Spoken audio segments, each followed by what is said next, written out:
visibility to scientific production, and provide capacity building and opportunities for businesses and partnerships in the area of biotechnologies, thereby stimulating a development in scientific and technological environment at the national and international levels.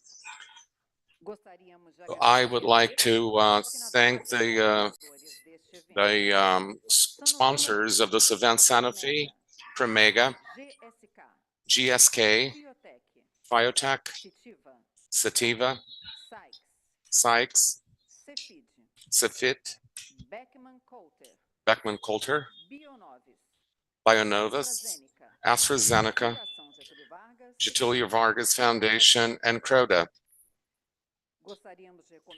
I would like to recommend that you access the application of the event directly through our website or the area for participants that you see on the screen. Through this application, you can ask questions directly to the speakers, participate in surveys, customer satisfaction surveys, and get to know other participants in our event, exchange information, and have access to all the works enrolled in our event. I'd like to remind you that our event is taking place in hybrid fashion. You can follow all our program live through our application. You can also participate asking your questions here presently or online through the chat room, and we'll make sure your questions and comments will get to the chair of the panel. The audience that we have right here have simultaneous translation equipment, and for the online audience, all you have to do is click on the language of your preference at the bottom of your video. The lectures will be recorded on our application. You can peruse them at will at any time you wish. Now, starting the presentations, the presentation of posters, I'd like to invite on stage Cibele Andrade Roberto for the first poster presentation. She will present the poster Breaking Barriers in HTL D1 Diagnosis, VHH and TP24 antibodies for the construction of efficiency, optical, electrochemical, biosensors.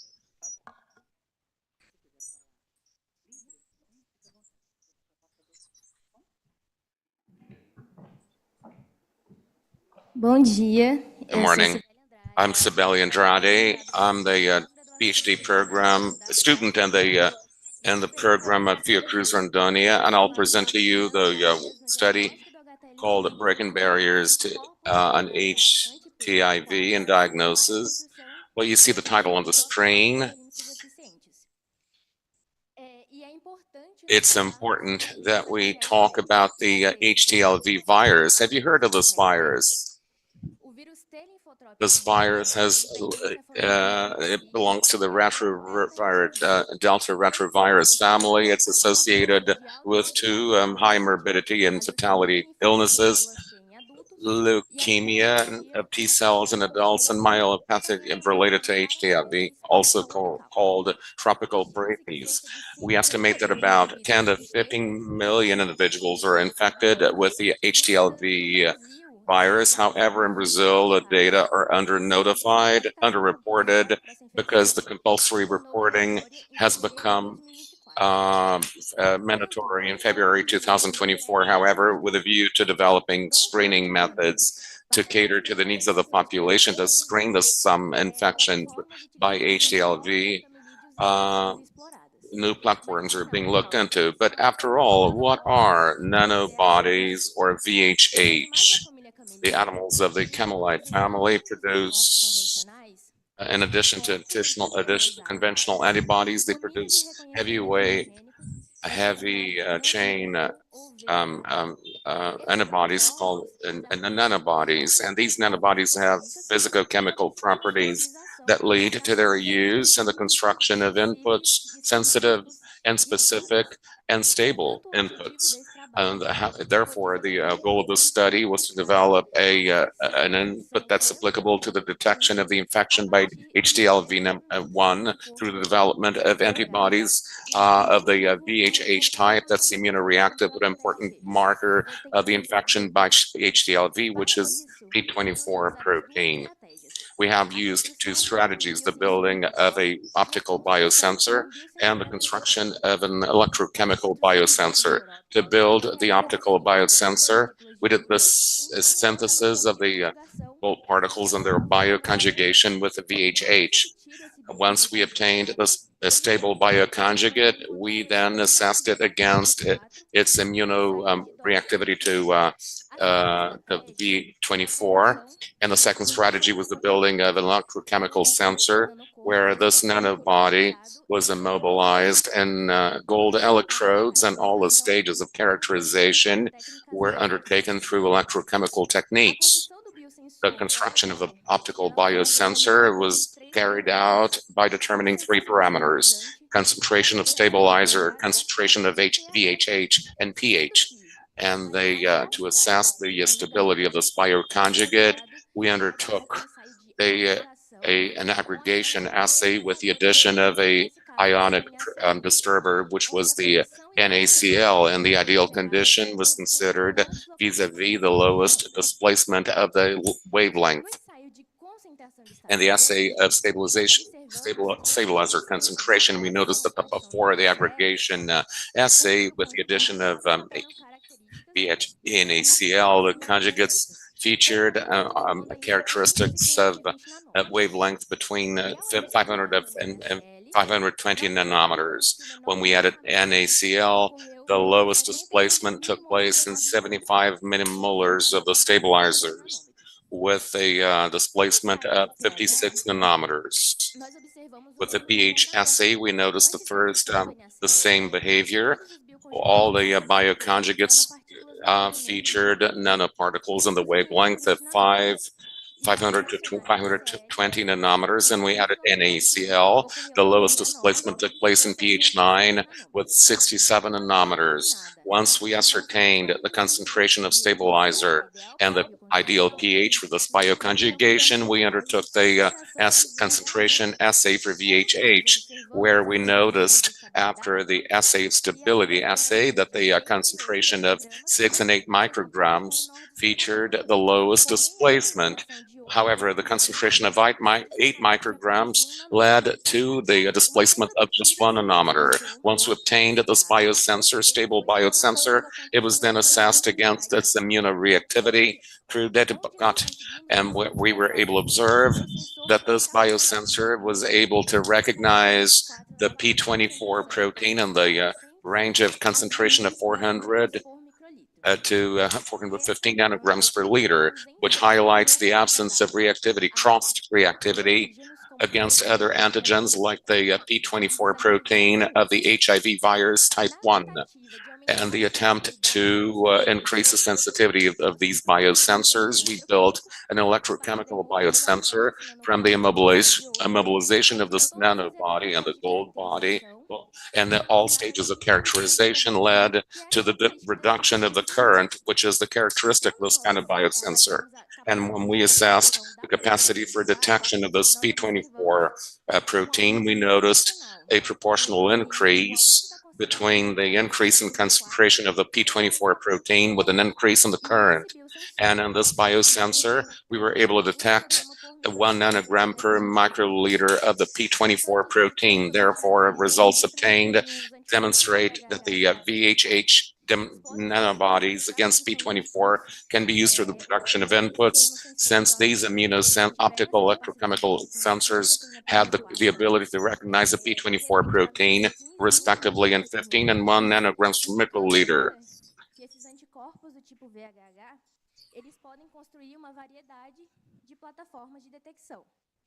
Perspectivamente, nós pretendemos. And the perspectives is that we can assess the capacity of these biosensors, and we can identify P24 protein in the treatment in these infections. So I thank you all to the Laboratory of Antibodies Engineering, Fiocruz, and other institutes and the organizer. Thank you very much.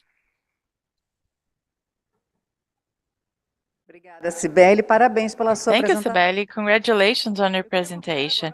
I would like to invite to the stage Tamires Azamor da Costa Barros to present the poster Type 1 Interferon Innate Errors Causing Severe Adverse Events Following Yellow Fever Vaccination, a family-based case study.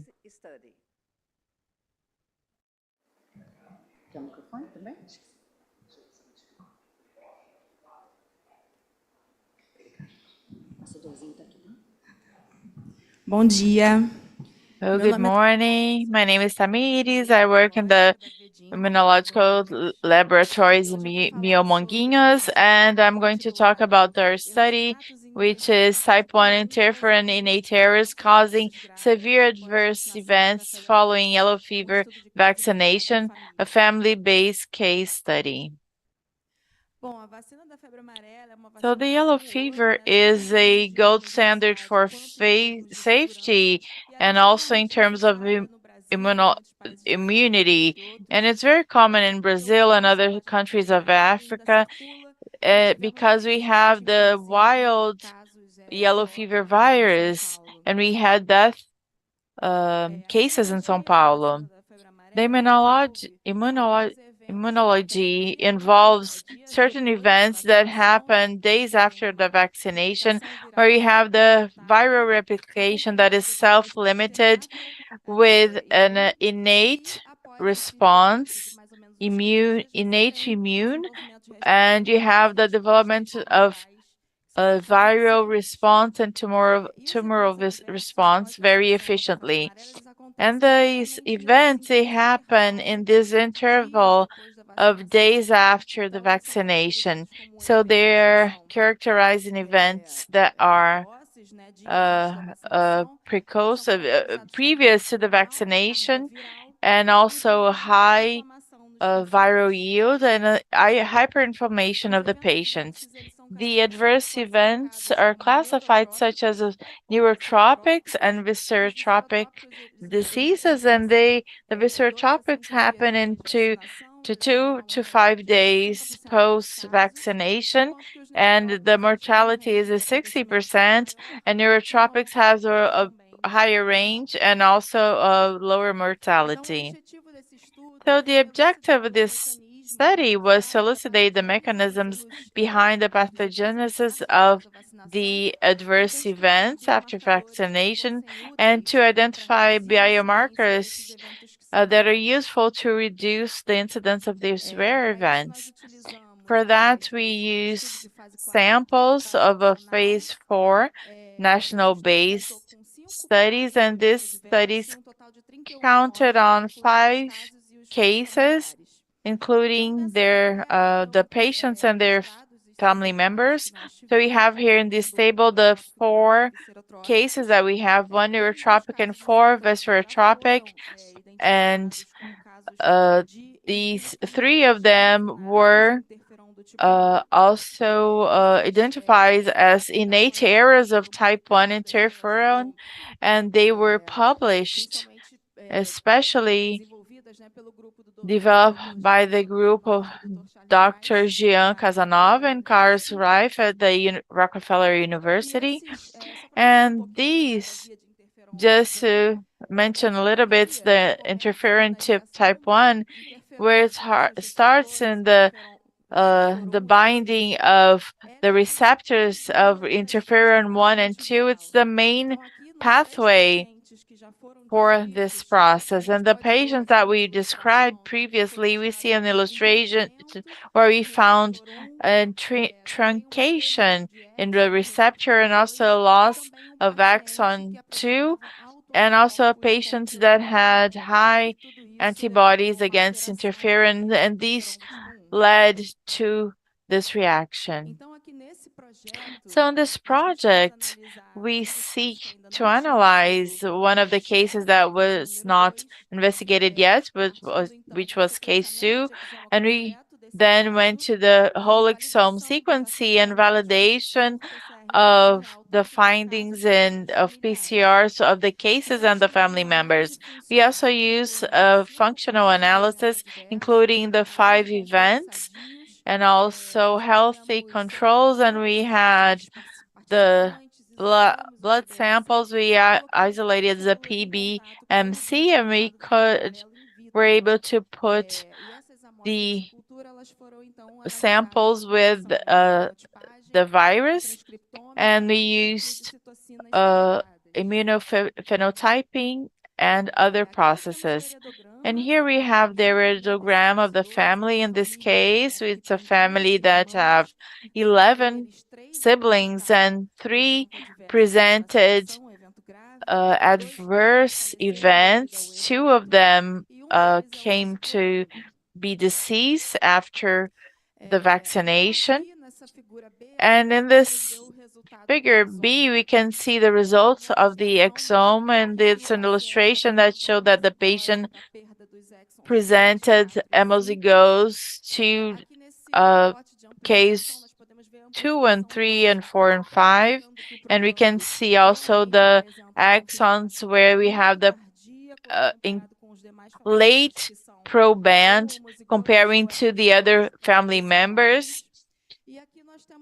And here we have a modeling, molecular modeling, and we can see the complex of interferon with its receptors in healthy individuals. And here in our proband, these results were obtained with the collaboration of Dr. Zilton Vasconcelos.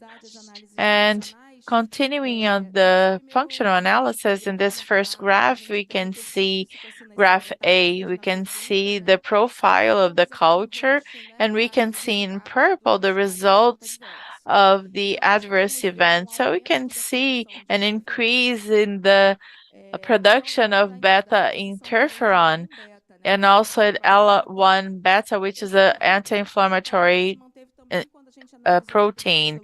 This happened when we analyzed the cell profile, and we can see that the patients in purple, when compared to the control, they present a higher rate of the complex. And we also have the presentation of also presented the cytotoxic profile. Can also see the patients with naive cells for CD4 and CD8 that are much higher than the controls, the healthy controls. And we evaluate the memory. They do not have specific memory for yellow fever vaccination. And going to our transcriptomic profile that were obtained in partnership with Dr. Otávio Marques from the Federal University of São Paulo. And you can see the healthy population for control and the adverse event population, and they had different genes that were expressed differently than the cases of adverse events, and we got these that were regulated in the cases of adverse events. And these genes are related to the pathways that are pre-inflammatories, and you have these several enzymes and the signalization of type 1 interferon, and you can see individually the genes that are more regulated, related to the inflammatory response and the interferon receptor itself. And as conclusions, we have that the adverse events associated post-vaccination of yellow fever, they are related to type 1 interferons and the reaction with its receptors. And it's not clear to us if this happens a down regulations or up regulation in the pathway of regulation of type 1 interferon, but we know that these cases present an innate response that is dysregulated, and also some kind of problem in the development of memory for yellow fever. An additional information is that we have these patients that followed that with a specialized medical care. And this is one of the advantages of this project. As a perspective, we have these studies of the functional aspects of these genetic errors. They can help the developments of therapeutic strategies and alternative for vaccines such as mRNA, where you do not have viral replication. And it can also help in the reduction of vaccine existencies by fighting against misinformation, vaccine fake news. Thank you very much.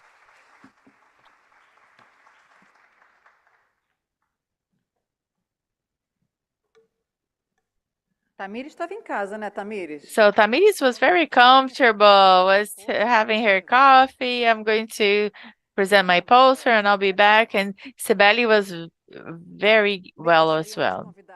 So we like to invite everyone to visit the exhibition of posters, and throughout the event you should vote for the award Most Popular Posters, and the deadline is today at 15 hours and 30 minutes, 3 p.m. and 3:30 p.m.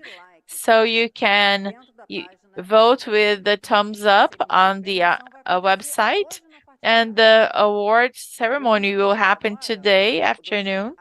I would like to invite Dr. Akira Homa, who has an announcement to make, a message. Can you show Dr. Akira's slide on the screen? Isn't this it? It's the first one, please. First slide, Dr. Akira.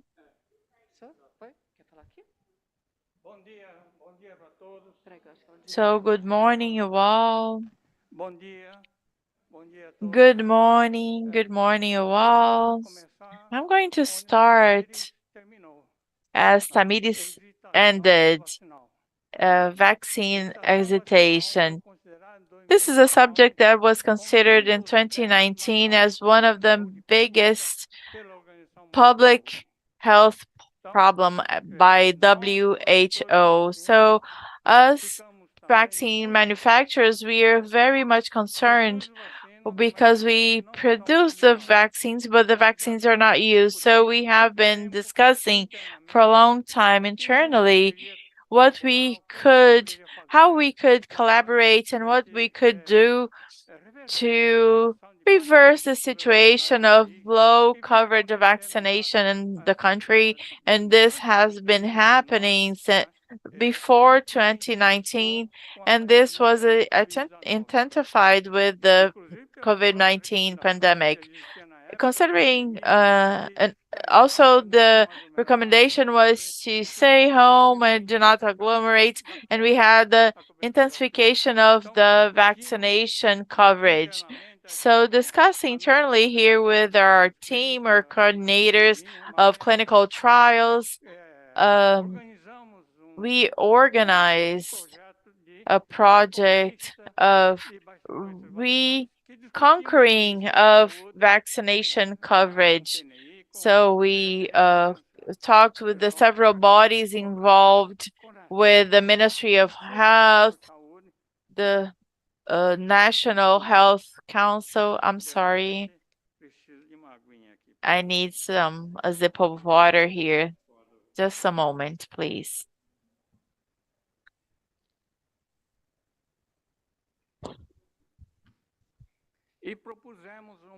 And we proposed a project to seek and work on this reconquering of these high coverage of vaccines. And with the green light from the Fiocruz and the Ministry of Health and all the bodies and entities involved, in Amapá, the Amapá state, which had the lowest coverage of all states in the country, and Paraíba as well in the northeast of Brazil.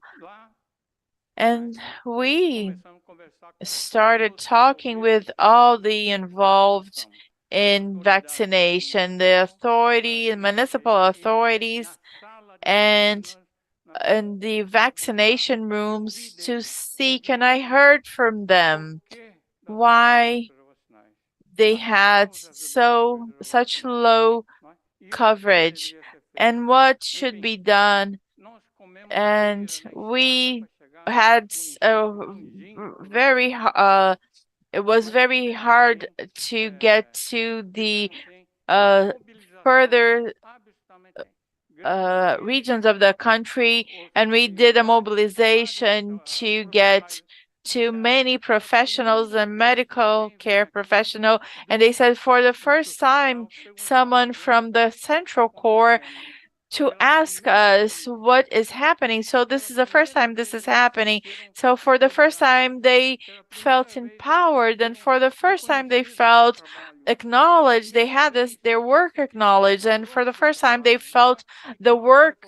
The value of their work, and reinforce talking about the importance of what they do, because they save lives. The prevention of diseases save lives, and with that we were able to bring the numbers of vaccinal coverage, including the campaign for vaccination of poliomyelitis in 2003. The Acre is one of the highest coverage vaccination covers, and followed by Paraíba State. And so we had vaccination campaigns, and we are able to achieve this. And we have to recover this, but it's a very gradually, and our project had a beginning, a middle, and a conclusion. And on December last year, we were able to accomplish this report that approaches the results that we had and the efforts that were done and what we need to do to reconquer this coverage. So we have, you can access this online, this report, and it was published. It will be published in 10 days. So taking to the Ministry of Health and presenting this work to the Ministry of Health. So thank you very much, you all. This was the information that I wanted to share with you.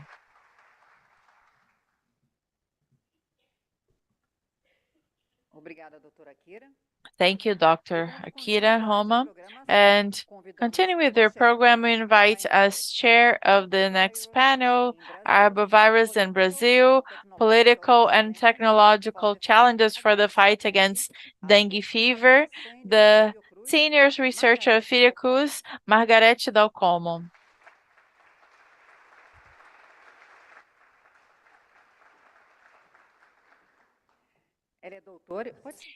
She is a doctor, a medical doctor from the Federal University of São Paulo, and also member of the Pneumology Association, a member of several medical associations in Brazil, and also a group called Resist TB of Boston Medical School, in addition of being a member of advisory committee for a World Bank for Health in Sub-Saharan Africa and tuberculosis and respiratory diseases. She integrates also the expert for the medication expert group for essential medicine of WHO. As speakers for this panel, we invite to the stage the director of the immunization program of the Ministry of Health, Eder Gatti.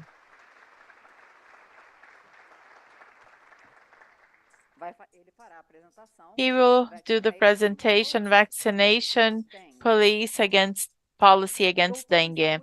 He's a doctor and collective doctor for the Medical School of the Federal University of São Paulo. He's a master in collective health by the Santa Casa de São Paulo. He's a physician in the Infectology Institute of Emília Ribas Hospital and the Surveillance Center. He's a leader of institutional and governmental of the World Mosquito Program Brazil, Karlos Diego Chalegre.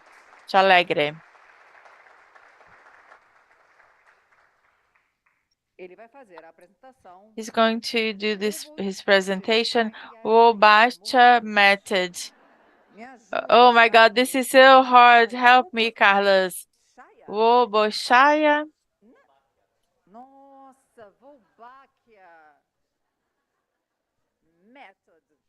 Method and the powerful strategy for control arboviruses. Oh God, I'm sorry. His has a PhD in public health from Fiocruz. He acted in the Department of Science and Technology of the Ministry of Health, and he was a coordinator of the National Network of Experts in Zika and correlated illnesses. He has had a great deal of experience in public health, the foment to research and communicable diseases with a focus on arboviruses. The medical director of the Butantan Institute, Fernanda Castro Boulos.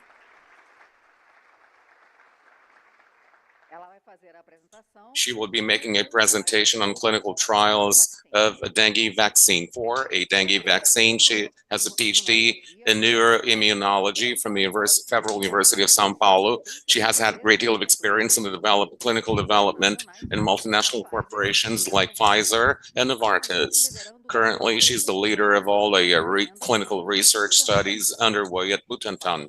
I will give the floor now to Dr. Margareth Dalcolmo.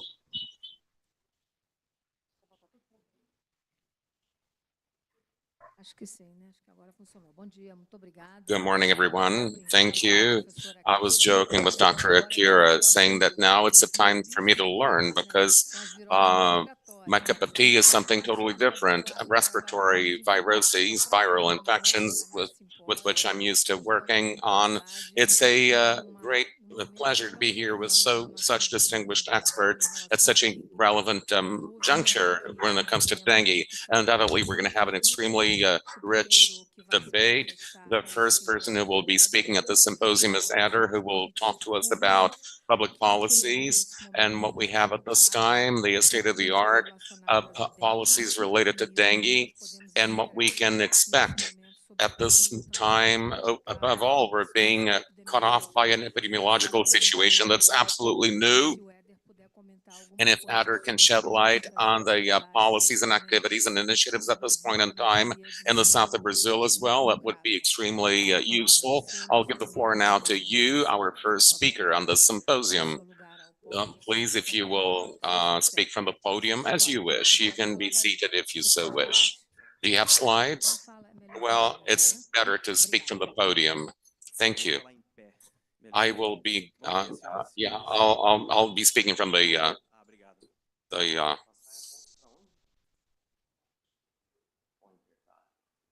I'll be right here. That's okay. I'll be standing right here. First of all, I'd like to acknowledge my colleagues on the panel, Dr. Margareth. It's a great pleasure seeing you again. It's someone I have the most respect for. I didn't know you.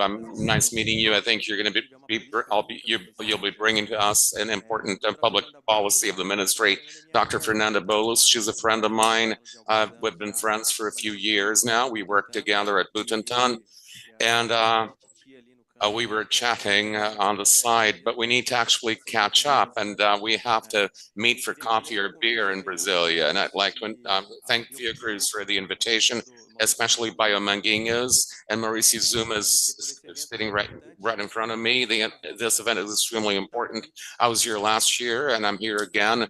It's very important for me to be here again to share with you our experiences and challenges in the building of public policies. Dr. Margareth, I'll focus on vaccination, but I could also bring something because I'll be talking about the epidemiological situation of dengue, and we have a very problematic situation because Brazil is the leader, unfortunately, the world leader in the reporting of dengue cases, but we're going through a juncture in which dengue is expanding around the country and the world, and advancing on areas that are temperate, climate speaking, considering the climate factors that we're going through, that we have gone through recently. In the Americas, from January to December, we had 4.1 million cases that were reported of dengue cases. It was a year that was quite problematic.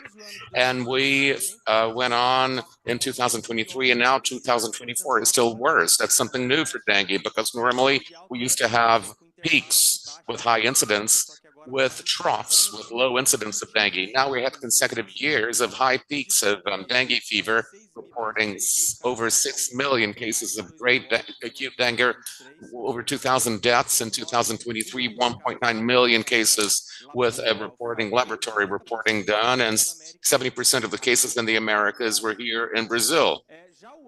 And as for 2024, as you can see, it went over and above the year 2023 in terms of cases. We can easily say that we're going through this year the worst dengue epidemic in the history of Brazil, as for the number of cases, deaths, and severe cases. It was an epidemic that came in a peak and a precocious and early onset. Since the late last year, we had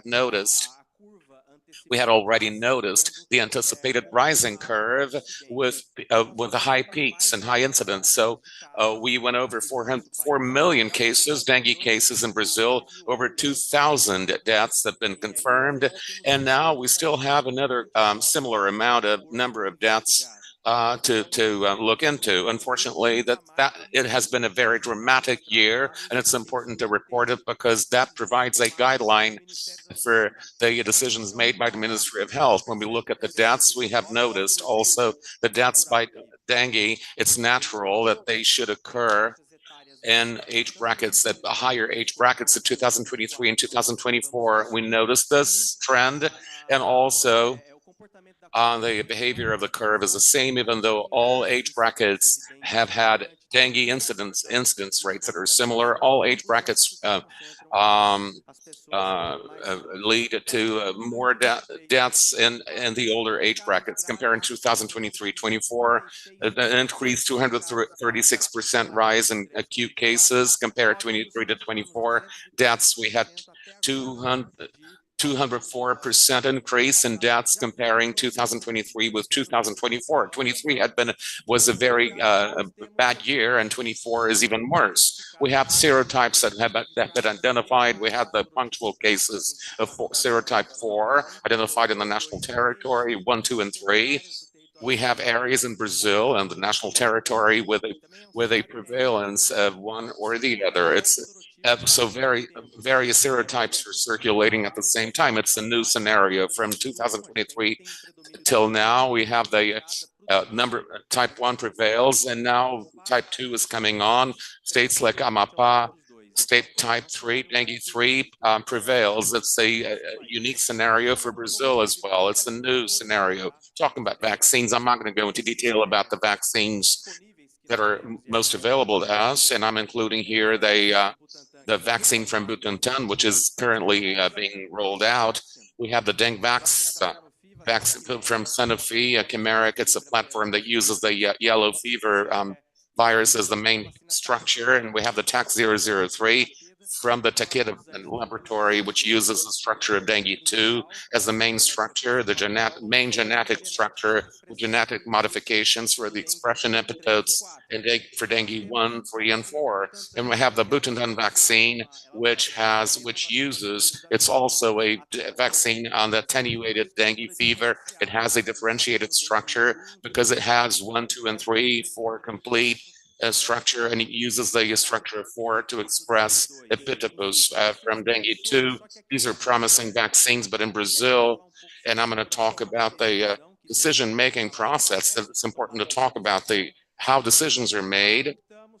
We have chosen this vaccine, the Takeda laboratory, which has been licensed and it's currently available. It's a vaccine that was licensed by Anvisa in the beginning of last year, and went through the process of incorporation and all the negotiation over prices in 2023 through the incorporation late last year and the beginning of the vaccination drive in February this year. So this is a vaccine that has several studies underpinning it, but the only phase 3 study which assessed effectiveness, safety, was a study that involved children from 4 to 16 years old, multi-centric study in 8 countries and 26 medical centers, and has a follow-up of 5 to 6 years. And it got to a general effectiveness at the last minute of 71.2%, with a drop of 23.7 in 48 months. That is, we can notice that there is the immunity way involved. In the future, we might have to discuss booster shots. It's a scenario to think about and discuss in the future. There is a variation to this effectiveness among the different serotypes. We've noticed that serotype 2 has had a better performance vis-a-vis the other serotypes. Among the seropositive types and the negative serotypes, we don't have enough data for dengue 3 and 4 to assess the negative serotypes. Now, following on to other outcomes in the clinical assessment for hospitalization, for example, we had a general effectiveness of 84.1%, also with a variation between the different serotypes, with a prevalence of better effectiveness in serotypes of people that were exposed to serotype 2. And this effectiveness applies to positive and negative serotypes, but for dengue 3 and dengue 4, that was for dengue 2. But in dengue 3 and 4, the data is still insufficient for conclusions. And the effectiveness for also for grave dengue, 91%. When we talk about safety, the vaccine only recorded adverse events, light adverse events, and a reasonable frequency for a live virus vaccine. We had edema, erythema, fever, myalgia, syphilia, local pain. These are the most frequent reactions with the first dose, mostly local, light systemic, without events that would compromise the safety of the vaccine, and no cases of anaphylaxis. Faced with a epidemiological scenario that's quite acute, and with the National Agency of Sanitary Surveillance saying that we can use the vaccine in Brazil, it's a safe and effective vaccine according to the regulatory agency. And SAGE, which is the NITAG, which is the great technical guideline of the WHO recommending vaccination. The SAGE recommended vaccination from 6 to 16 years in places with high virus load and a high communicability of the disease, high transmission, high contagion. It's a serious public health problem, and dengue is a public health problem. And mathematical models showed us that we would go through a very difficult year in 2024. The WHO says we have to use it, and Visa said we should use it, so we have to incorporate to bring it into our vaccination routine. The production laboratory delivered only 6.5 million doses, and there was no way out. That's it, and there's nothing we can do. They were going to offer 5.2 million doses with for delivery in April, and for us to start the vaccination drive before the seasonal peak, or to begin at the seasonal peak. The company donated 1.2 million doses of the vaccine with a shorter valid expiry date, with a commitment that they would be responsible for the reverse logistics for the vaccine. We have to work and develop a public policy strategy. 6.5 million doses. I can assure you that Brazil bought everything. We purchased absolutely everything that was delivered. So we're still missing vaccines in the private sector. The company didn't talk about how much of an impact it had on the global demand, but what came to Brazil, we bought everything. And then faced with a amount of 6.5 million doses, what we're going to, are we going to do with 6.5 million doses in the middle of the worst dengue epidemic in the history of Brazil? It was a challenge about thinking of a strategy, and we had to prioritize the age bracket, and we had to prioritize certain parts of Brazil, certain regions, what territories. We knew that this vaccine would not control, it wouldn't have an impact on the current outbreak. We're talking about a 2-dose vaccine with a 3-month interval in between. The person who got vaccinated in February will only get the second dose in May. So it wouldn't contain the spread of the disease for the general population, the overall population. We understand that that exerts a pressure on the Ministry of Health. Anyway, we decided the age bracket from 10 to 14 years old. This age bracket is within the recommended age bracket recommended by the World Health Organization. It's a smaller, the interval is shorter when it comes to what compared to from 6 to 16. So, but we widened the vaccination drive to a higher number of municipalities. When we look, why this age bracket?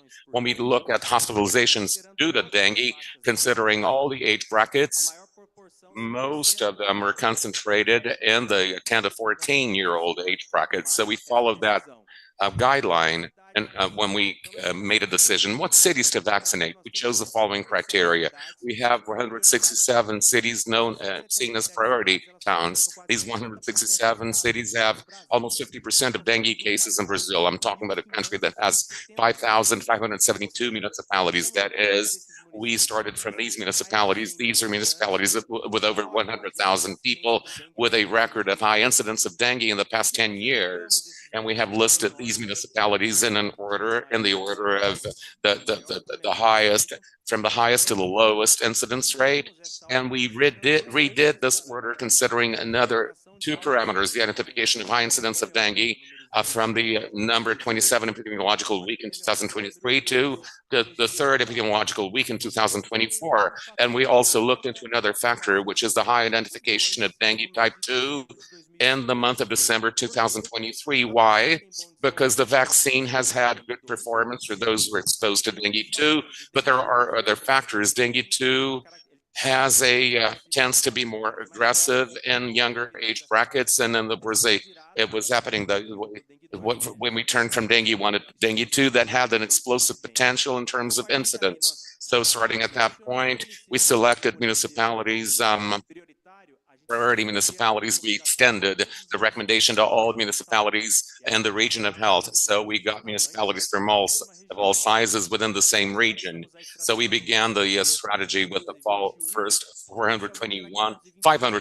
It was 522, but we took out the Dourados because they already is a field study underway, and we began to vaccinate between 10 and 14 years old, and was distributed 1.5 million doses. We published this manual. Nowadays, we have 2.6 million doses already distributed, and the record is being nominal. It's being done nominally. Brazil, every dose, even field doses, are linked to the CPF, the identification number, the social security number of the individuals, sending the doses to a network of public health data.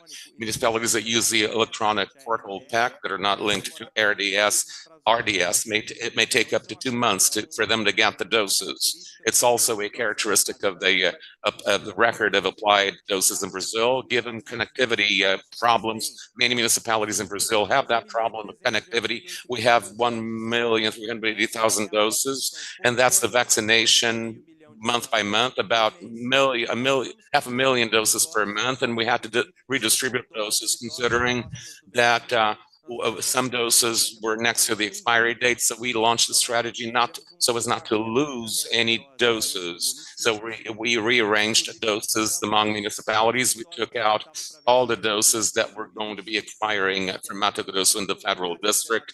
These were 2 federal units that didn't have any municipalities that were not catered to. The federal district is a municipality, and the whole of Mato Grosso do Sul we had to cater to it because all the municipalities were priority municipalities. It took all the doses whose expiry date was close, and we sent them to Amapá, and then we started the vaccination in Amapá with these doses close to the expiry date. The goal was not to lose anything, and we didn't lose anything. We're now distributing 930,000 doses. That is those 5.6 The 6.5 million doses will be distributed in the course of the whole year, and we are receiving remittances bit by bit, and we are working on new doses. The municipalities that donated to other municipalities, a state that donated doses to another state, we now have doses with a higher expiry date. So we extended this program, and we are vaccinating teenagers, which is not easy. So historically, for other vaccines, we know there's the HPV, CWY. So we were able to amplify to these regions, and we have 5,300 municipalities and 6 states and 46 health regions and more than 1,000 municipalities. So we put our vaccination in our new program, vaccination program. And with this, we have to intensify our surveillance, and we intensify this, and we did as pharmacosurveillance process, and we cross the nominal applied doses with the database that we have, the information base that we have, when we cross information with the death, the fatality. So we are doing this active surveillance using the database, and we strengthen this system. There are program of pharmacosurveillance, and we launched some strategies in education and health and safety. So we had some issues there. So the vaccination started on February 9th, and on May 4th, after we have had in our system 365,000 doses registered, and we had 529 events registered in our system. We had 70 cases identified as hypersensibility cases, and from these, 16 were identified as cases of anaphylaxis, and 3 were anaphylactic shocks. And so we had a ratio of 43 per 1 million doses, and this is a very high rate. And we compare to other vaccines, and in vaccinations we usually have this accumulated experience, and the anaphylaxis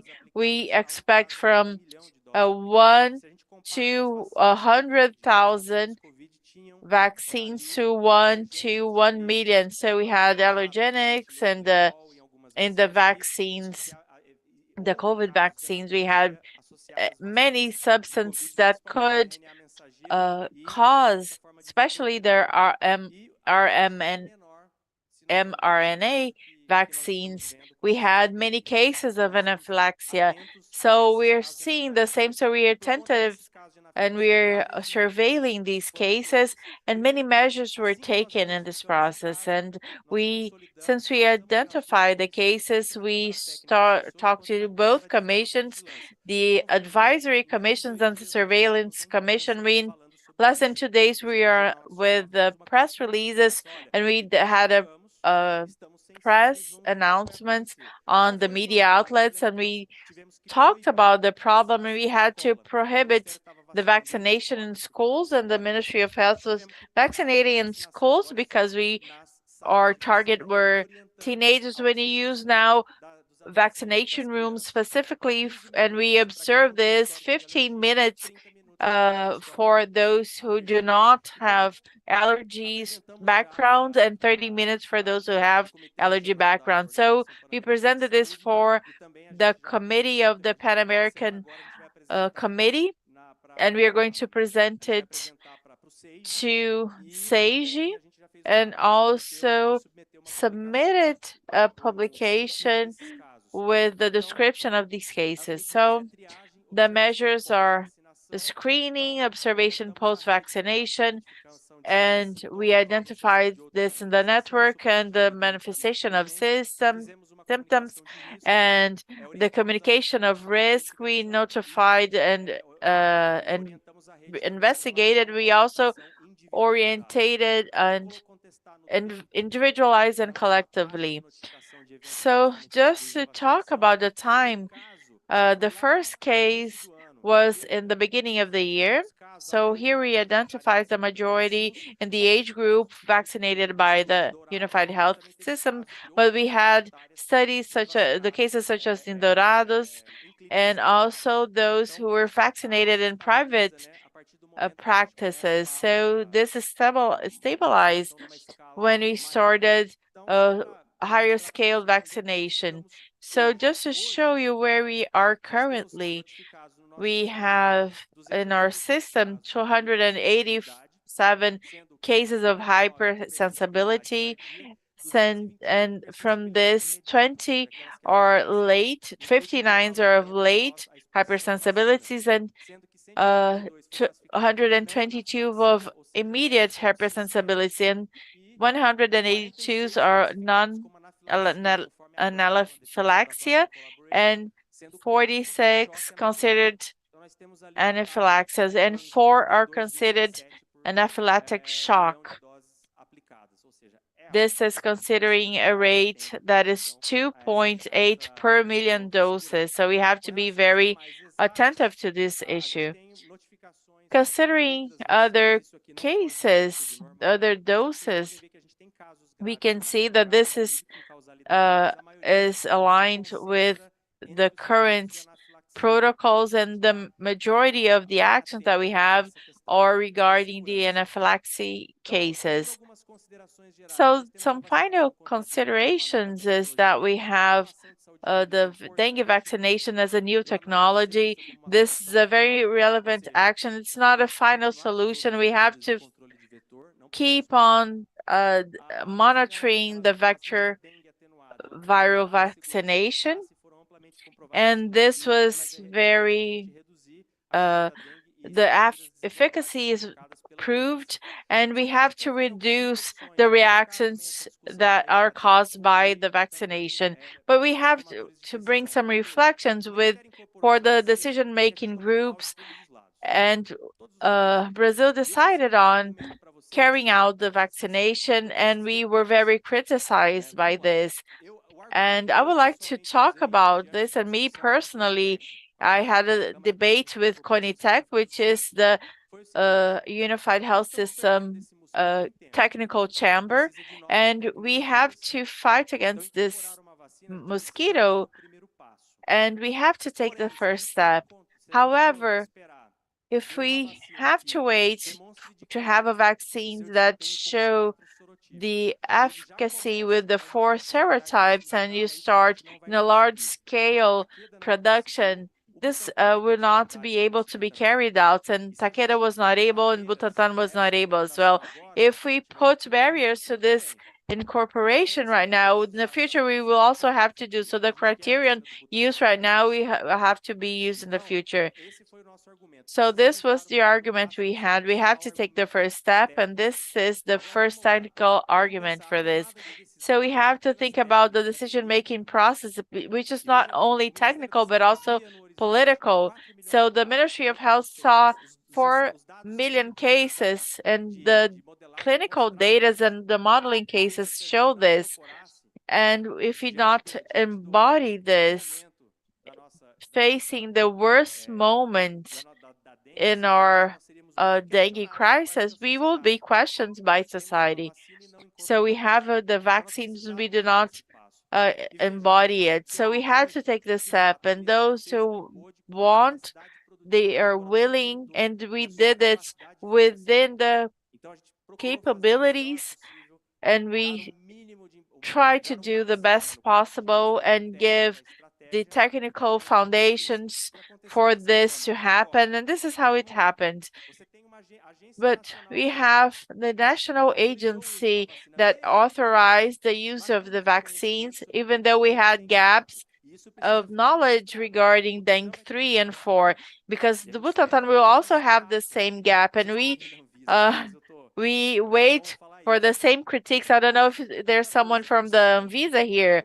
Also, SAGE recommended, and this is our main critique, and I had the opportunity to talk with the WHO technicians, and the SAGE recommendation was mistaken because you have recommended the use of a technology that is not available. It is expensive for a disease that only impacts underdevelopment countries. So they do not dialogue with reality. So this leaves the country as a hostage because we had to buy every doses that is expensive and are not affordable for everyone. So the country was a very complicated spot.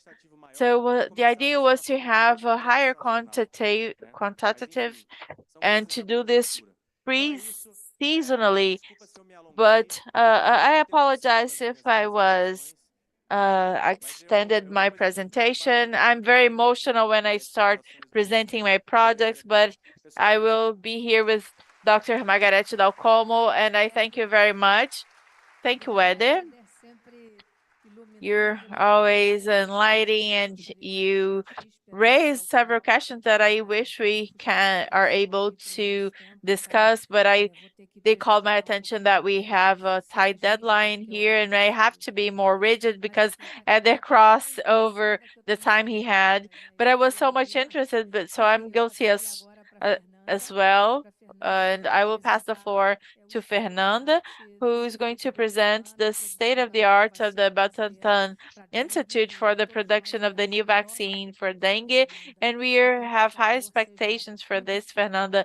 So I hope you are inspiring as we expect you to be. So welcome. Thank you, Dr. Margareth, and thank you all for the invitation, especially Dr. Akira. It's a pleasure to be here.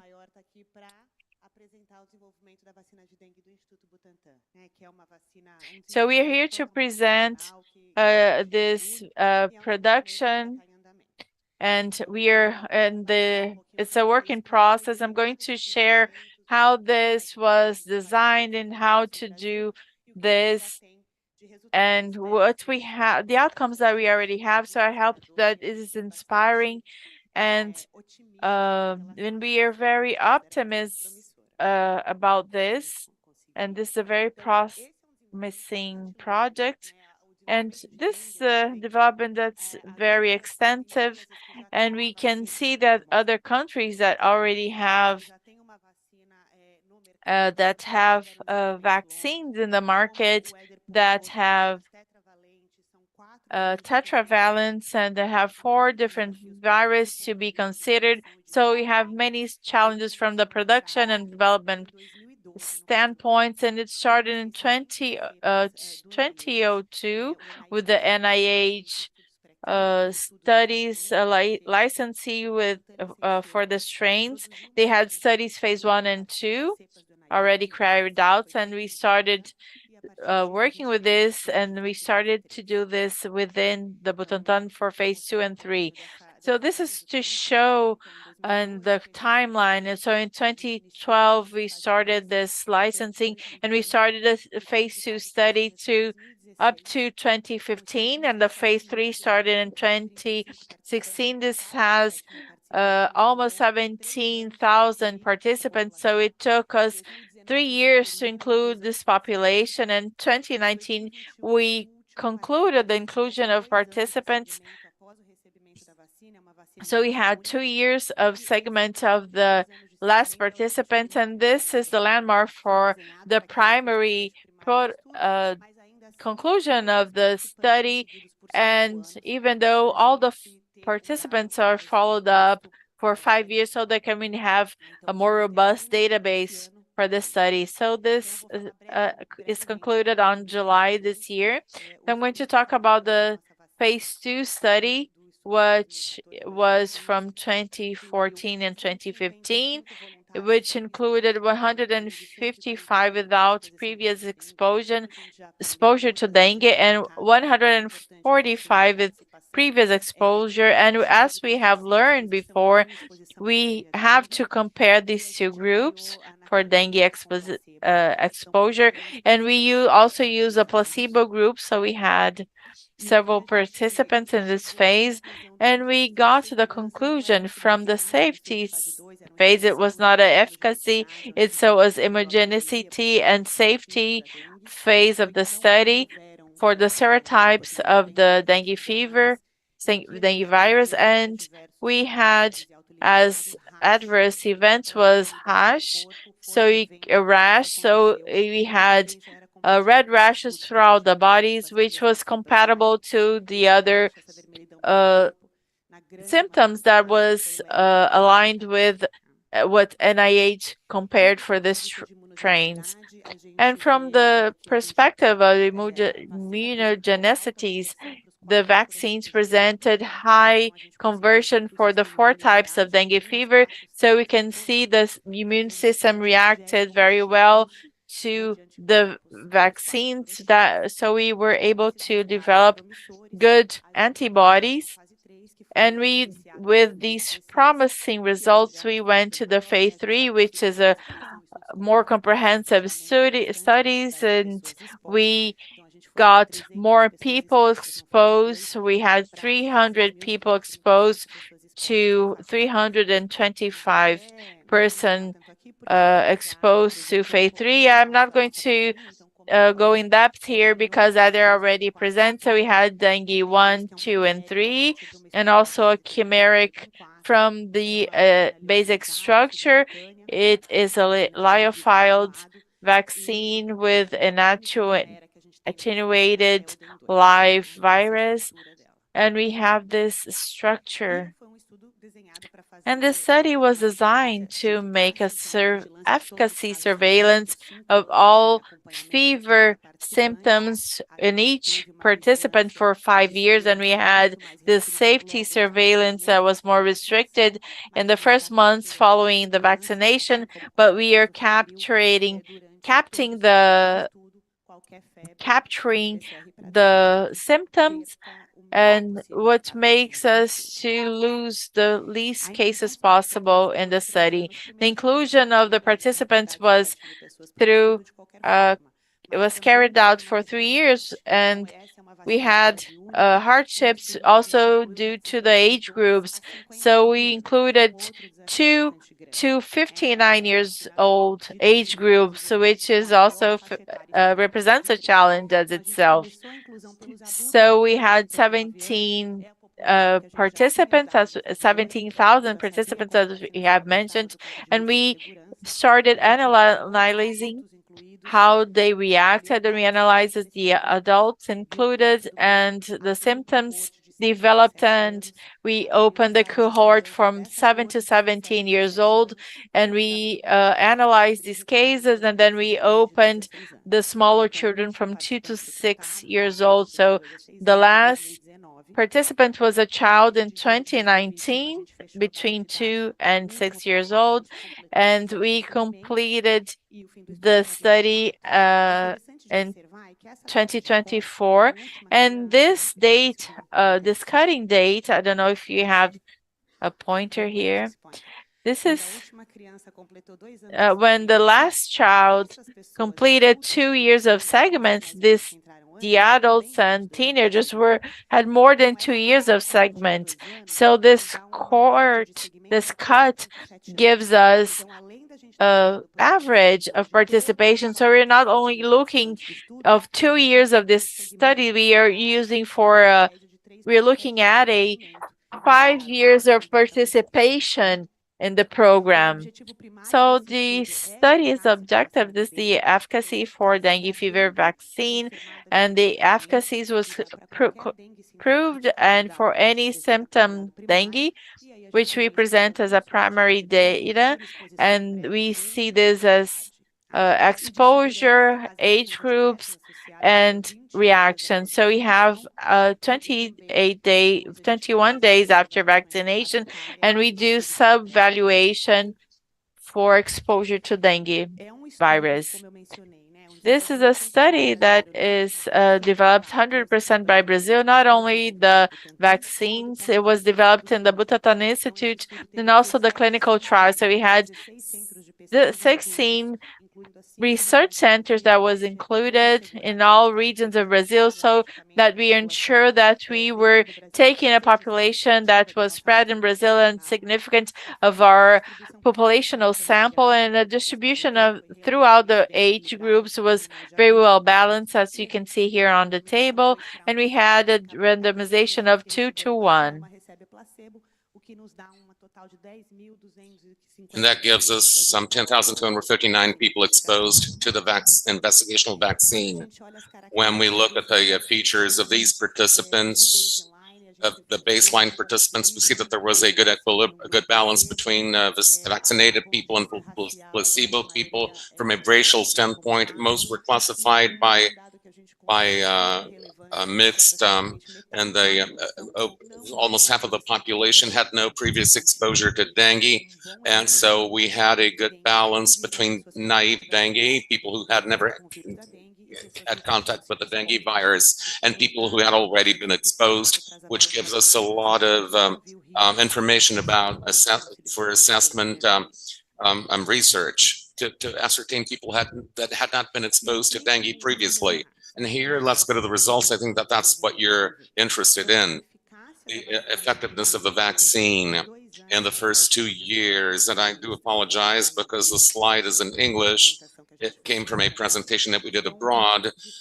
The primary outcome, overall effectiveness for symptomatic dengue to the exposed population from 12 to 59 years old, 79.6% effectiveness, 75.6% in protection for any symptomatic dengue case, regardless of the of which serotype and which previous status that person fell into, and the age bracket too. That's the overall outcome. We got the primary goal. The statistical hypothesis had been within a safety interval, and under 25% of the study reached its primary outcome. When we look at dengue 1, we had 89.5% effectiveness in this population, and for dengue 2, 69.6% effectiveness. There were no cases of dengue 3 or dengue 4 in these 2 first years of follow-up on the study, so we cannot calculate the effectiveness for these 2 serotypes. As Eder said in his presentation, these are rare moments in which we had the circulation of various serotypes all at once. It didn't happen in the study. There was circulation of 3 and 4 in Brazil during the period of the study, but none of these cases was captured in the study. 200 million people, we have 17,000 people in the study. We cannot capture everything that's going on among the population. So,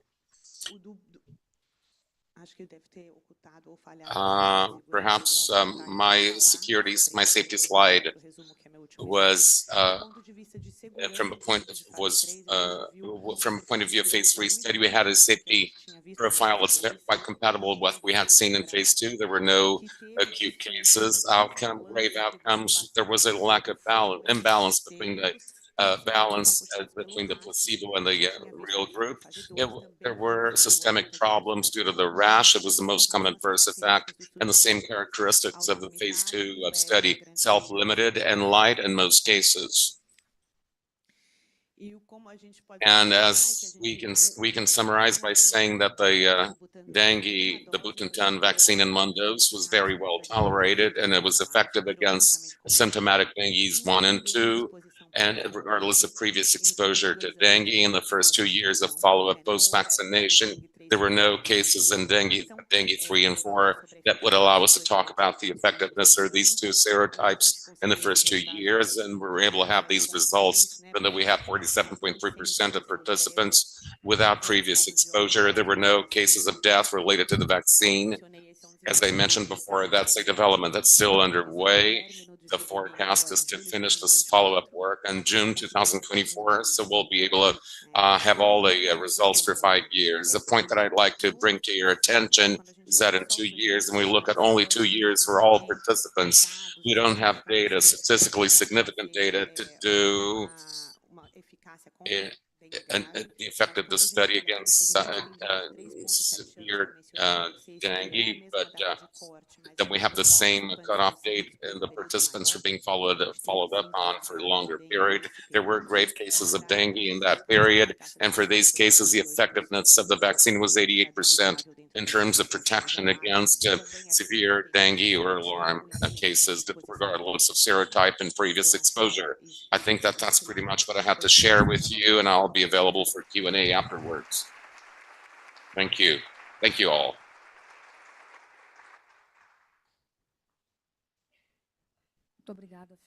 Thank you, Fernanda, for your presentation. It was, we were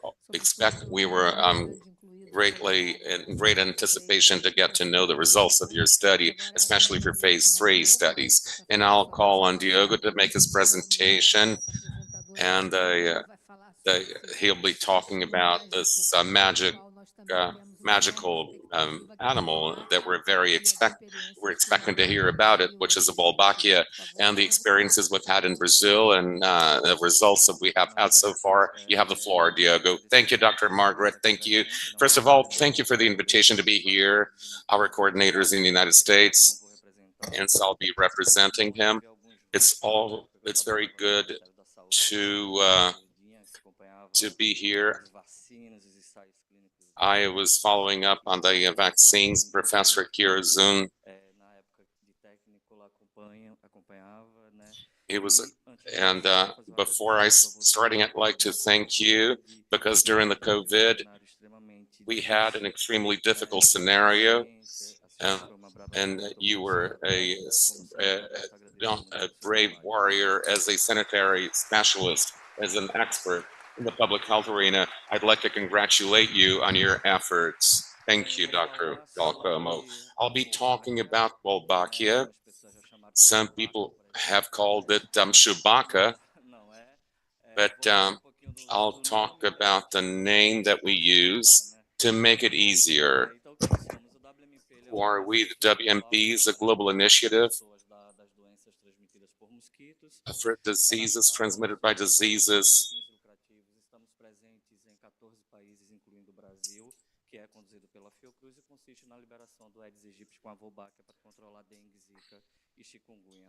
And these are the countries where we are.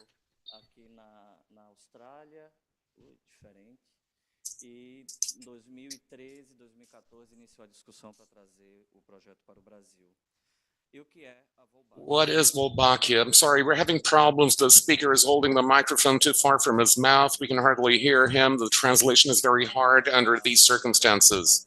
We cannot translate what the speaker is saying.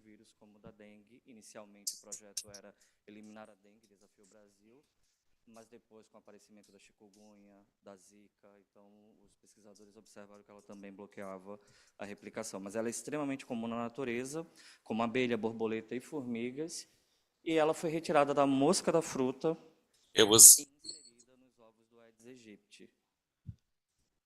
Deixa eu ver se esse vídeo aparece. Então foi feito por microinjeção. They did microinjection. They inserted several attempts to insert the Wolbachia inside the eggs of the Aedes aegypti. We didn't have to do it today. Many people ask us, I want to go to Fiocruz to know you, to see you inserting, to get to know you, to see you inserting the eggs of the Wolbachia into the eggs. But thanks to nature, thank God, and the evolution, every female with Wolbachia goes through, gives it to its offspring to avoid confusion with name. What are these people doing with Chewbacca Wolbachia? So we adopted a very popular name called Volbito, which is the combination of Wolbachia and mosquito. It's the Volbito, which makes it easier for us. We have an important work, communication with the population to inform them and avoid fake news and disinformation. We have been working heavily on this and engaging on the engagement of community leaders and the people overall, the population. The Volbito has become famous And Volbito has become a very popular name. The Wolbachia process, every female with Wolbachia will give it to its offspring. So I don't need to free up mosquitoes for a long time, like many techniques that work on suppression, both with Wolbachia or genetically modified mosquitoes. So we, in nature, we have the mosquitoes that transmit arboviruses. We free them up, and many arbovitos are freed up. They'll be mating, and Wolbachia will increase in numbers because of the ability of the female to pass it on to its spring. And now, in addition to ensuring passage, you have a reduction of the population. This technique, the release of only males, is used for suppression projects. We free up both females and males to ensure the stabilization of a population that will be incapable of transmitting the arbovirus. We've had impact data on the reduction of arboviruses. In Brazil, we have interesting data in Niterói, a reduction of 70% of cases of dengue. In Indonesia, there was a study, a randomized clinical essay, in which they observed that in areas where the Wolbachia method was implemented, there was a 77% reduction of dengue cases and 86% reduction in hospitalizations. And in Colombia recently, there was a data reduction of 96% of reduction in dengue in the areas in which the method was applied. In Rio de Janeiro, and we have data from municipalities that I'll be showing you. I'm not going to show you all the data because we didn't have enough time. But in this year, Campo Grande capital of Mato Grosso do Sul, it's one of the municipalities in which we have acted. Monday, we had 594 cases, proven cases in a population of 900,000 people. We're very enthusiastic about these data, about the new information we've been getting. Okay, thank you. Is it better now? A timeline on the project. We have begun discussions in 2022-13 with the Ministry of Health. We began to work in two areas that are quite small in Rio de Janeiro, Niterói, Jurujuba, and Tubiacanga and Ilha do Governor's Island, and the Zika emergency in 2016. I was still at the Ministry of Health at the time, and we didn't have, we were dealing with many children with a small head shown on TV. And they adopted a series of strategies to combat the Aedes aegypti at that time, and the Wolbachia method was adopted as an alternative. At the time of the emergency, of the Zika emergency, we went from 5,000 to 1 million people in a very short span of time. In 2019, we had more robust results. Minister Mandetta back then wanted to evaluate the Wolbachia method implemented in using the public health system network. Up until then, we used collaborators of the project, collaborators that adds to the costs of the project. So we started doing the agents of our public health network to do the work. We began the implementation of Petrolina and Belo Horizonte and Campo Grande, and today we have reached over 3 million people around the country in the course of 10 years. It's almost like developing a vaccine to be incorporated, and as was mentioned before, a public policy in the Ministry of Health. These are the places where we operate. Here in Rio de Janeiro, we began working in Governor's Island, Niterói, and this black dot. Niterói was the first municipality where we wrapped up the work last year. And also we went to Pernambuco, Petrolina, Campo Grande, Mato Grosso do Sul, and Belo Horizonte, Minas Gerais. Very briefly, each step along the way is very detailed. First of all, we map out the territory. We need to know that we have to get to know the territory and its reality. We get check files, series of cases and maps, and we set up an community engagement initiative with Volbito and the production of information and waiting room and the clinics and visits to residents and the community health agent. they are extremely important. That step takes about 4 months, and then we start freeing up the volbitos. They're released. It could be through the egg or the adult mosquito. And the car here, as you can see in the picture. And then we began the monitoring. Today, the ministry recommends monitoring through LV Trompa, which is a trap to collect. It's the GP eggs in the field. We send the material to the laboratory to do the PCR and ascertain whether Wolbachia is present in Wolbitos. And we do we cross-reference the data to see if we have a strong impact. We tell the managers to contain to hold in their expectations, rein in their expectations. This is not a short-term silver bullet. It's medium to long-term process for environmental reasons. We don't associate the direct effect of the reduction to the Wolbachia method, even though everything tells us things point to the success of the project. And now where are we going now? We're wrapping up the current projects in Campo Grande, Belo Horizonte, Petrolina, Niterói, Rio de Janeiro. We have wrapped it up already up until last year, but now the mayor's office, together with a very high number of cases, they asked us to free up the mosquito in other areas. We went to downtown Rio, Caju, and Pacata Island. We're releasing mosquitoes. We've been doing it since April. There is a social cost offset para Paraopeba. So we're going to do 22 municipalities now along the river that was affected by the disaster of the Brumadinho Dam. We're going to start this work in the second semester. The Ministry of Health last year announced $30 million to cover an area of roughly 1,700,000 people.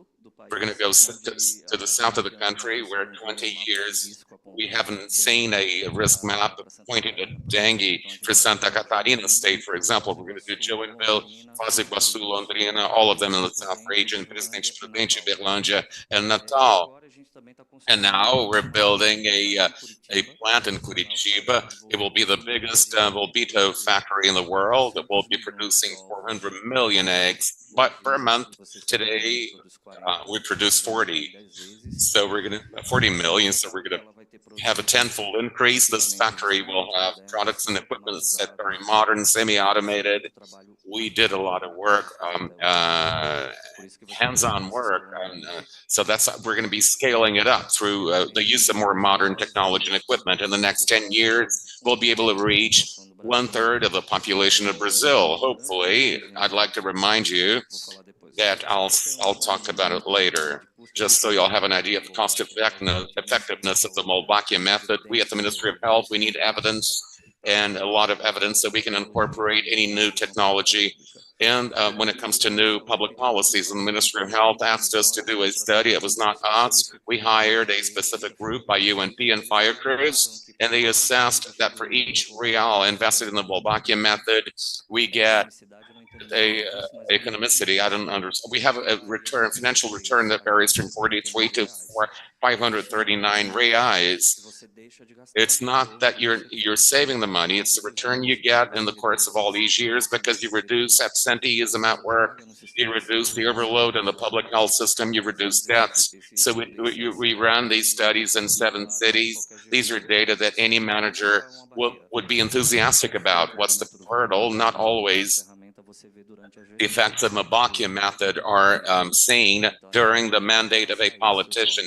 We have to go over and above this idea. We have to turn this into a state policy, not a government policy. That's one of the big challenges that we're facing. As Eder said already, we cannot rely on just one alternative when it comes to vector control. We talk about integrated management of vectors. It's an association of various technologies, and I see here that we have to include the vaccine now, the design of the vaccine as a complementary strategy. We're not going to save Brazil or other countries from dengue and chikungunya, but we're here to add to the efforts that have already been undertaken by ourselves, and we need to step up the work, and the public officials and everybody who's interested. We have to come and work together. Minister of Health, you're going to see Olivia and all you can tell them the city. I haven't seen them in a while. These are the most important supporters of of the Wolbachia method starting in 2013. They've been working strenuously on it, and now it's talked to Volbito. It's not, Volbito won't be talking to you, but I can assure you that there will be a team to talk to you and clarify any doubts you might have. We have Instagram, Facebook sites that meant to clarify doubts and provide you with more information on the Wolbachia method. Thank you for your attention. Thank you, Diogo. I do not agree of changing the name. I think Wolbachia is so nice, and once you learn how to do it, I don't like Volbito very much. It's Wolbachia is original, and I know we are over time, but since we started 10 minutes late, I'm going to ask a question. I'm going to Q&A session, and I would like you, Eder, to explain quickly if there will be any different strategy for the Rio Grande do Sul state regarding dengue vaccination, people who are in shelters, and people within the age groups that was established.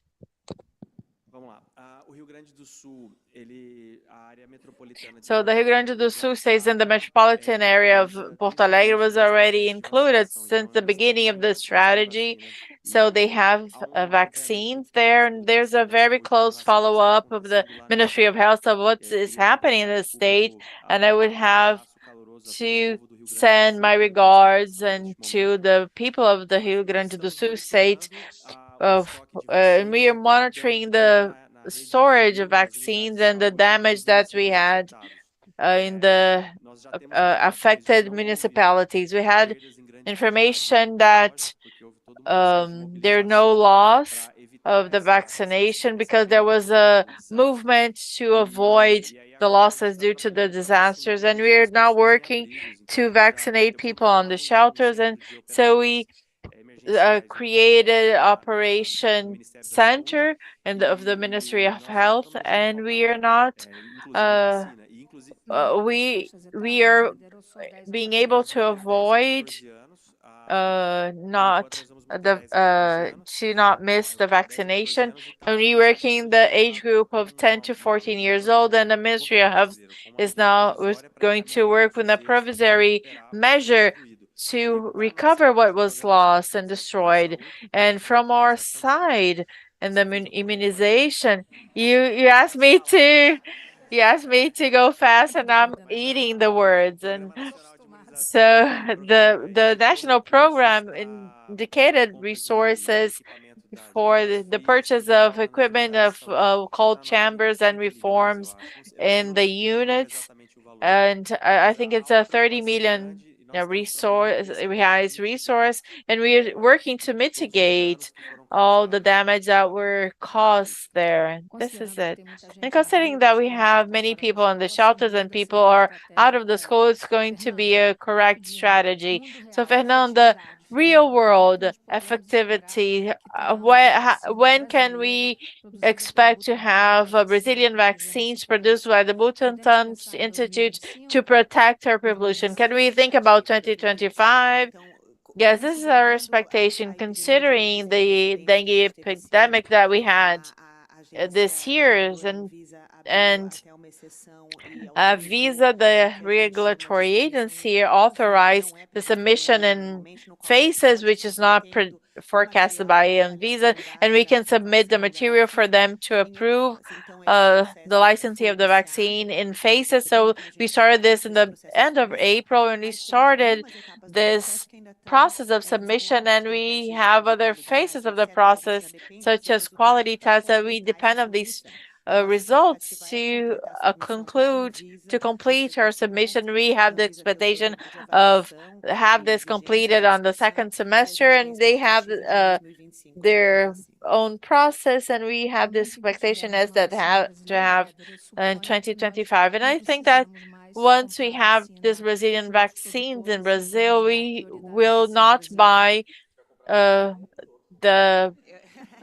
vaccines from abroad, right? From other Yes, we were going to buy vaccines from all over the world. Okay, you are a very wealthy institution. You're very powerful. Okay, Wolbachia, is Wolbachia something that we can count on as a strategy, considering that dengue is something that, as you mentioned, killed 2,000 people in 2024? It's not something that you cannot look at. So this is very important for us, considering the change in the pattern and considering the climate change and all the disasters that we will have for sure. As the prevalence and the diseases and respiratory viruses that increase. Is Wolbachia is something that we can count on as expansion in other regions. And I would like you to answer this yes or no very quickly, and if this is cost effective, if this can be embodied by CIMATEC as something that could be applied in public health in Brazil. Yes, with the plant in Curitiba, we will be able to serve. It's a partnership with PMP and WMP Global, and we will have interfaces with the Ministry of Health, and we will be able to serve 1 million people in the short term. And through the coordination, we initiated the incorporation of Wolbachia in the new guidelines. So we will be able to have a public policy and be recommended to the municipalities over 100,000 inhabitants. So thank you very much. I don't think I went over the time I had. And so thank you very much. It was an honor to be here. As I mentioned, I work with the respiratory viruses. So, but I'm very able to talk about dengue and enabled to talk about dengue, especially to face the negationists, which is my specialty. Thank you very much.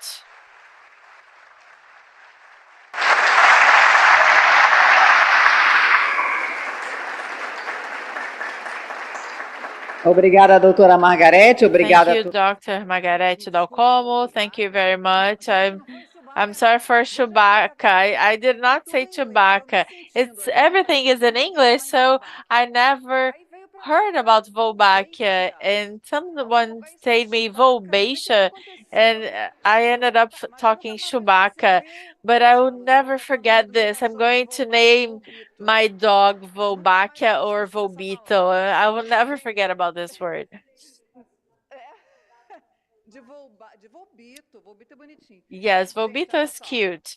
Okay, let's see. We're going to have a break for the coffee of 30 minutes. So please do not refrain from visiting the poster and the pitch presentations. I invite you all to visit the booths, and please take a look at our panel and our transmission.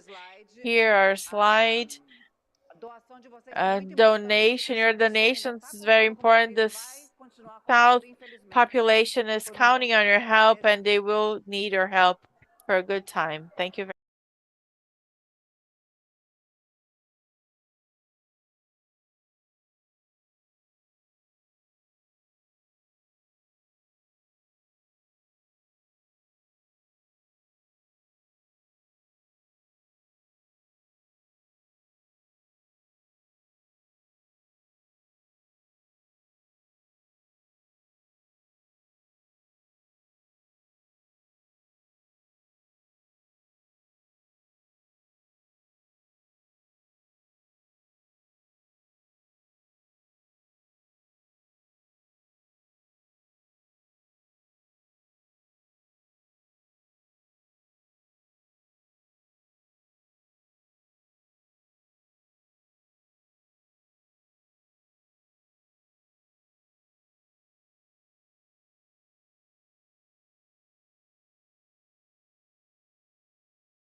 Hello.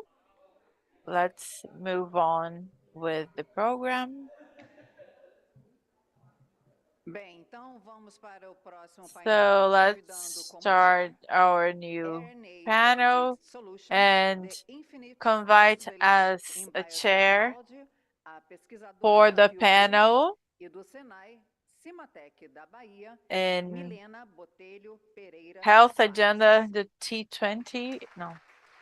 We invite Milena Botelho Pereira Soares for the panel RNA-based solutions, infinite possibilities in biotechnology. She has a degree in Harvard in the United States. Is one of the Brazilian founder of genic cellular therapy, and she's also a consultant for Anvisa in the area of cellular therapy and genetics. She coordinates the laboratory for immunopharmacology, and as speakers in this panel, we invite the manager for the RNA in Bio-Manguinhos, Patricia Neves, who have the presentation mRNA vaccines platform. She will present this presentation. She is a doctor in cellular biologist, and also she has a master in this area, and she's graduated, has a degree in Federal University of Rio de Janeiro, and she works in biotechnology in Bio-Manguinhos, where she participated in projects for developments of vaccines and biopharmaceuticals, and she works in a regional hub of development and production of RNA vaccines for the WHO, with the scope of development of vaccines and therapies based in RNA. She also integrates the coordination committee of Cancer with the programs of translational programs of Fiocruz, Senior Vice President of Anilan Pharmaceuticals, Jing-Tao, who will make the presentation RNAi therapeutics moving from the research of reality, and he will participate online. He's a PhD in chemistry by the Michigan University. He has worked at DuPont Pharmaceuticals, Millennium Pharmaceuticals, and Takeda Pharmaceutical Company, with increasing responsibility in preclinical developments, and he published more than 50 articles, revised articles, and he acted in several scientific conferences. I pass the floor then to Milena Botelho Pereira Soares.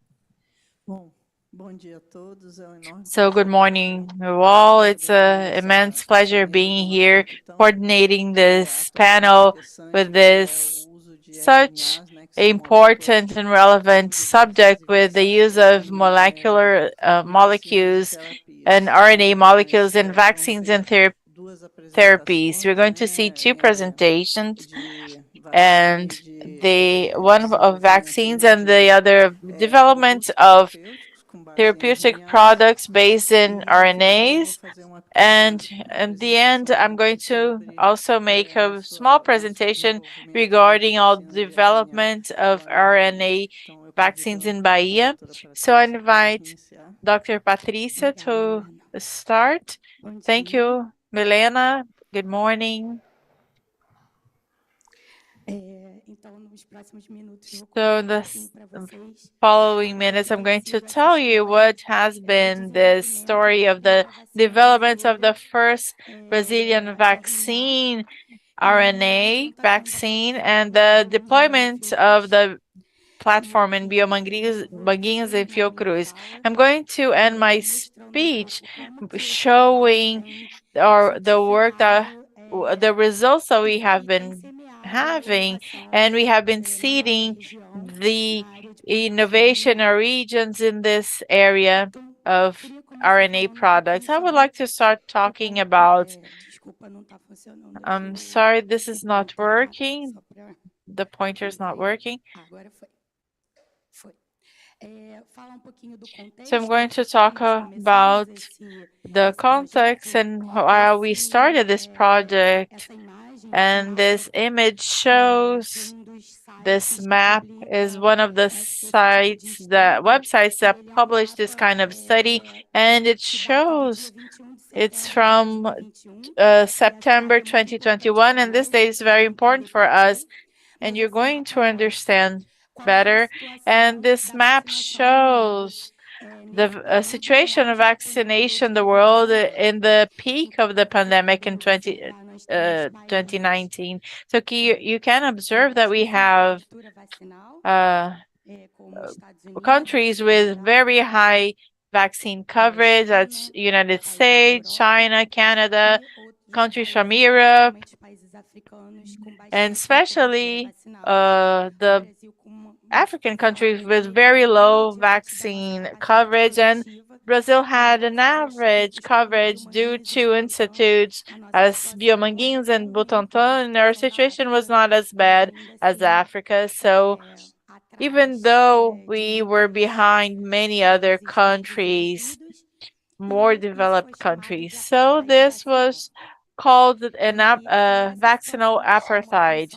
So this situation draw the attention of the WHO, and it took the World Health Organization to make this calls for expression of interest to companies and institutes that were developing COVID vaccines based on mRNA platforms, and that could make available this technology to low-income countries. In our region, this call was done together with the Pan American Health Organization.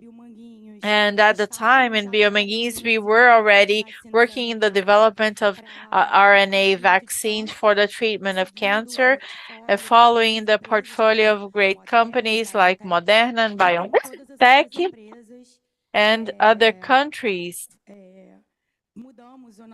We changed our focus to COVID, which was the interest at the time. We submitted this call, and with much happiness, we were congratulated with this choice of Bio-Manguinhos as one of the institute that was contemplated in Latin America for the development of this kind of production with Synergium from Argentina. And on that day, on that map, we were announced by the Pan American Health Organization. Then it's a very important date, and it's the birthday of my partner at the project, and he got a birthday gift from the World Health Organization. We began this project working on DNA, self-replicated DNA construction projects, as you might know. The self-replicating RNA is different from the conventional RNA that's been used in current vaccines, because it relies on genes from the proteins of some viruses, of the replicated complex of some virus, usually an alpha virus, and we began then to do a construction containing 2 antigens of COVID, with the goal of having a wider protection faced with the emergence of new variants. However, the self-amplifying constructs are more challenging in terms of delivery. We had some good results with our constructs, self-amplifying constructs, but we also began to work on conventional RNA constructs because of the difficulty in the delivery of self-amplified vaccines. We thus designed 5-line and 3-line elements that are differentiated from those that are currently used in vaccines, and that are patented structures that are different from the previous ones. And we've done several modifications in the sequencing of the spike protein, which allowed us to leave the patents that have been filed. And this is then the core of the patent that we'll be filing briefly. In this period of 2 years, starting in September 2021, we have tested over 20 combinations of lipids and monocytes and the constructs there referring to them, taking into account self-amplifying RNA constructs as well as conventional ones. And all of these combinations have been totally developed at Bio-Manguinhos by our team. And these ionized lipids, we took care to examine the patents by Moderna, which protect SM112 lipids, so there wouldn't be any questions pertaining to the intellectual property of the lipids that we're using. I cannot show you the results, the real outcomes, unfortunately, because of the patent, but some of these candidates that we have tested had excellent results. We have tested these candidates in a K18 animal model with a very strict challenge, lethal challenge that kills the animals. So we had some of these candidates that we have tested, they had a reduction of pulmonary cerebral viral load, 100% protection against the lethal challenge, and cellular responses that were robust, and self-titles of neutralizing antigens, including self-titles of neutralizing antigens bigger than our current comparator.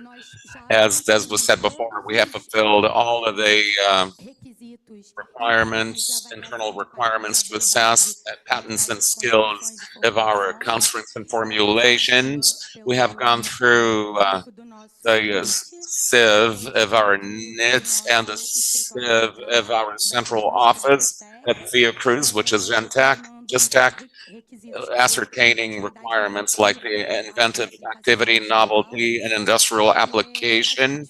We have gone through the assessment by the patent committee of Fiocruz. We are thus at the last phase to file a patent for this construct, and in tandem with the formulation that we have developed. This is a snapshot of the safety data. I can show you these data, showing you the biodistribution of our vaccine 6 hours after application and 24 hours application. 24 hours after application, this in vivo delivery test. It's a very safe vaccine, as you can tell from what I'm showing you, even though we have signals and the liver, which is common after 6 hours of application. After 24 hours, we don't have any signs in any other organ that other than the muscles.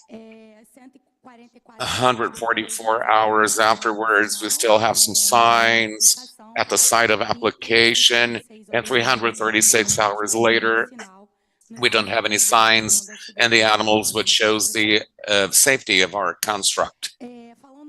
Now talking about onto the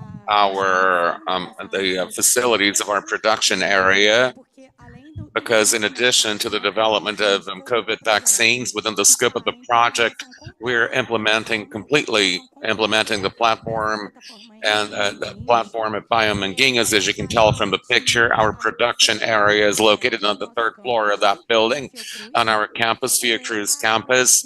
The production area is virtually ready. We're waiting for the final equipment, and it will be the first RNA plant and good practices of manufacturing in Latin America.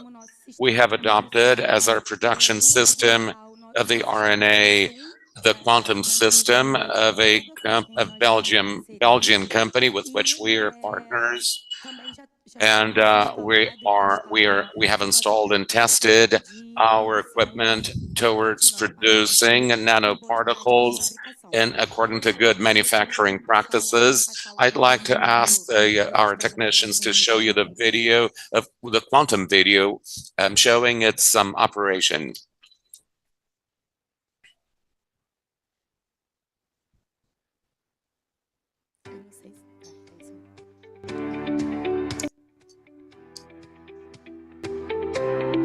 Esse é o nosso equipamento já. This is our equipment already installed in Brazil. And this is one of the test runs that we have done in our production area.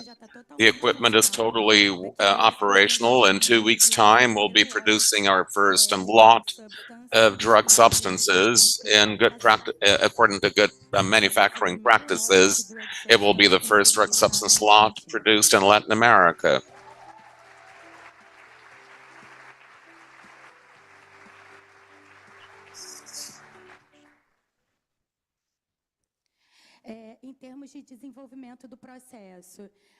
In terms of process development, we have many laboratories working in this process development. We have the recombinant technology working on the plasmodium.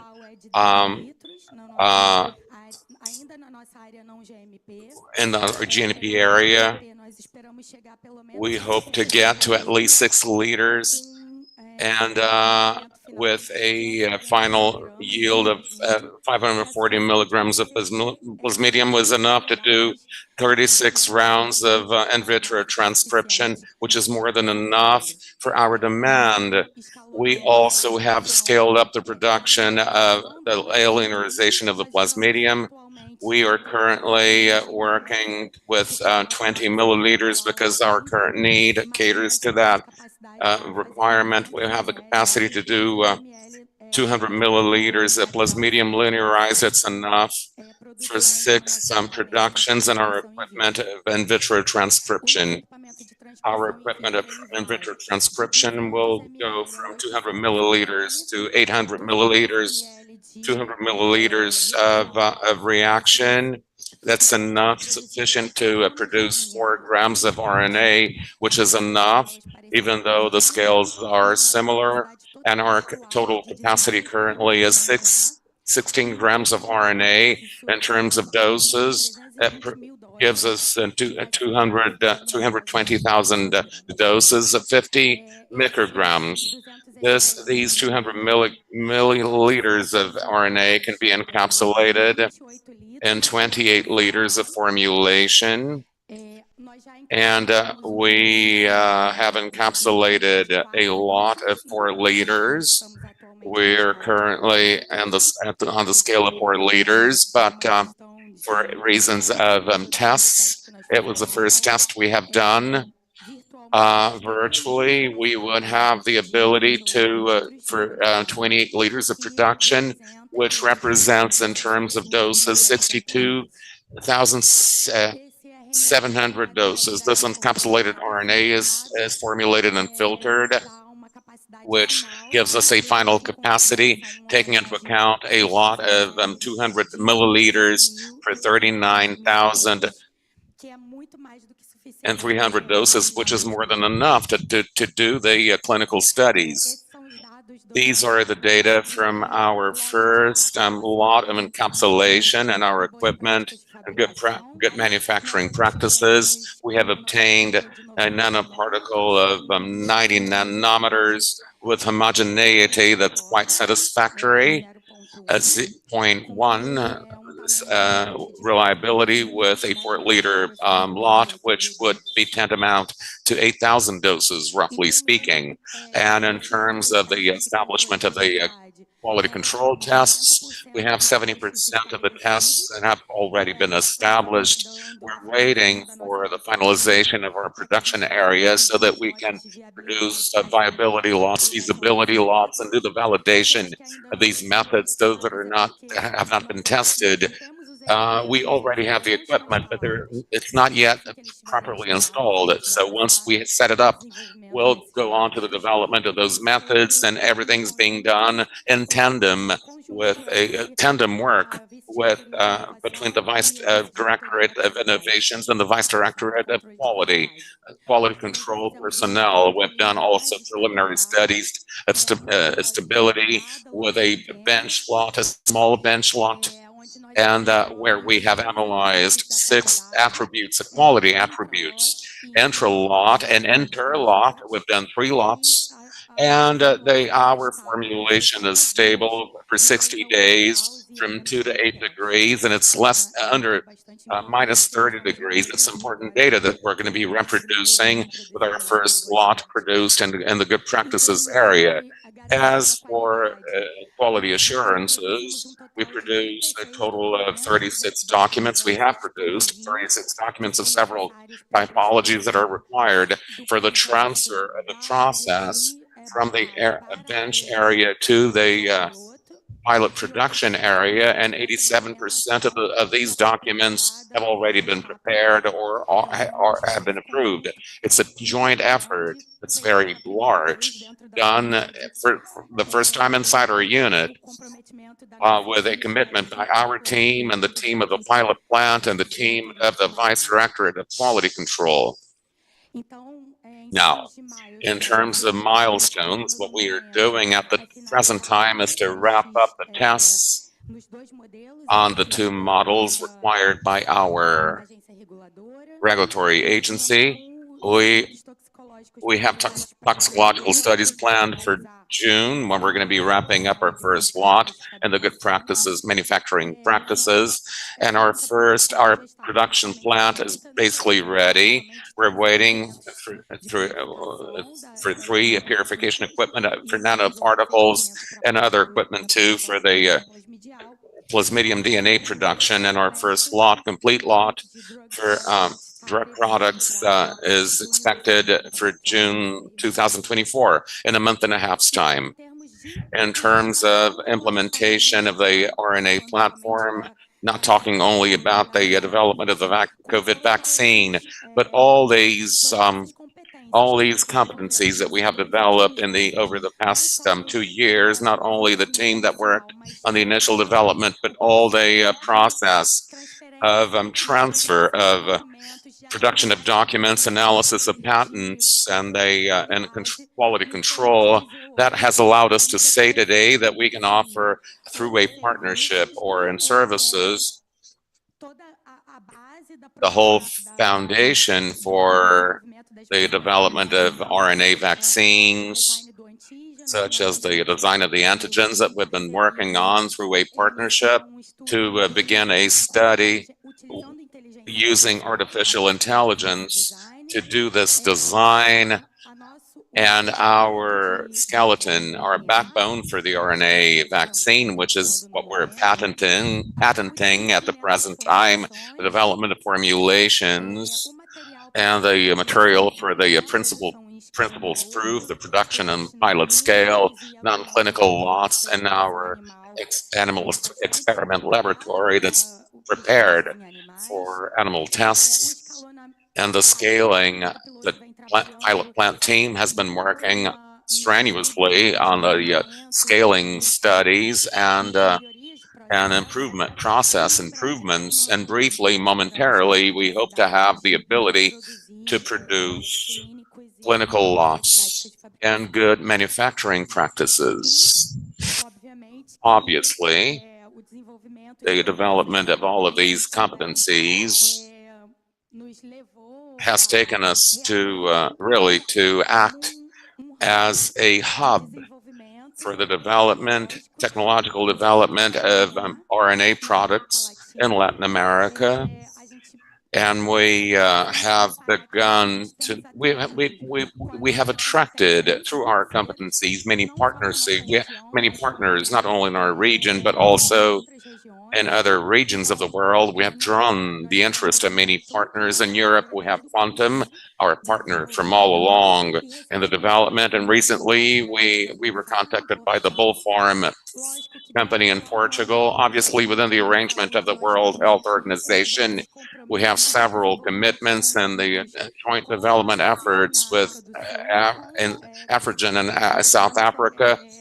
And we're close to signing a memorandum of understanding with a MPP, the Medicine Patent Pool, that does this mediation and the Pan American Health Organization that was our big supporter from the very beginning. We're discussing partnership agreements with the University of Sydney, the RNA Center of Sydney University in Australia, our local partner Synergy in Argentina, our regional partners. We're talking also to Butantan in Brazil and also the Research Center for Cancer in Paraná, because we're advancing in formulations that are therapeutical as well. And Fiocruz-Mato Grosso and the Federal University of Ceará, among several other universities and companies with which we are talking to which we're talking. I believe that that's very important to our region.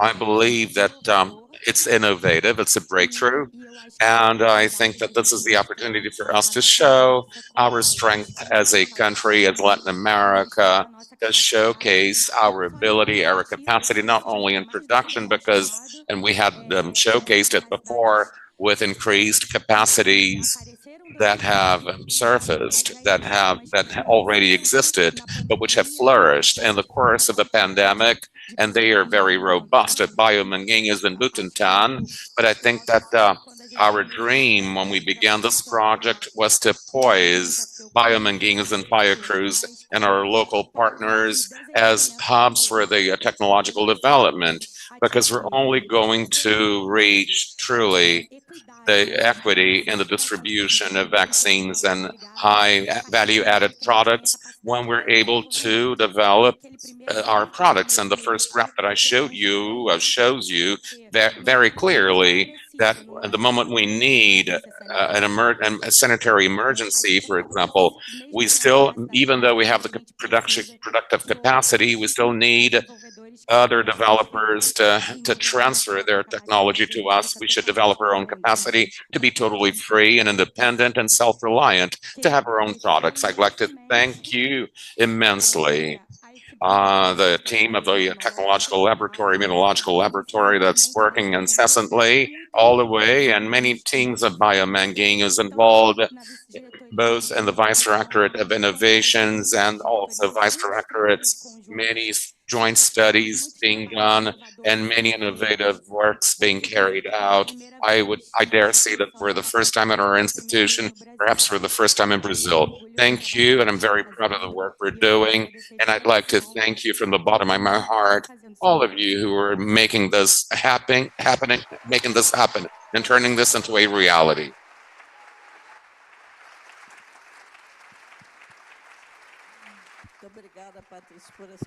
Thank you very much, Patricia, for your lecture, very inspiring lecture. I'm going to lead the Q&A session to the end. And Jing-Tao, please. Thank you for being here.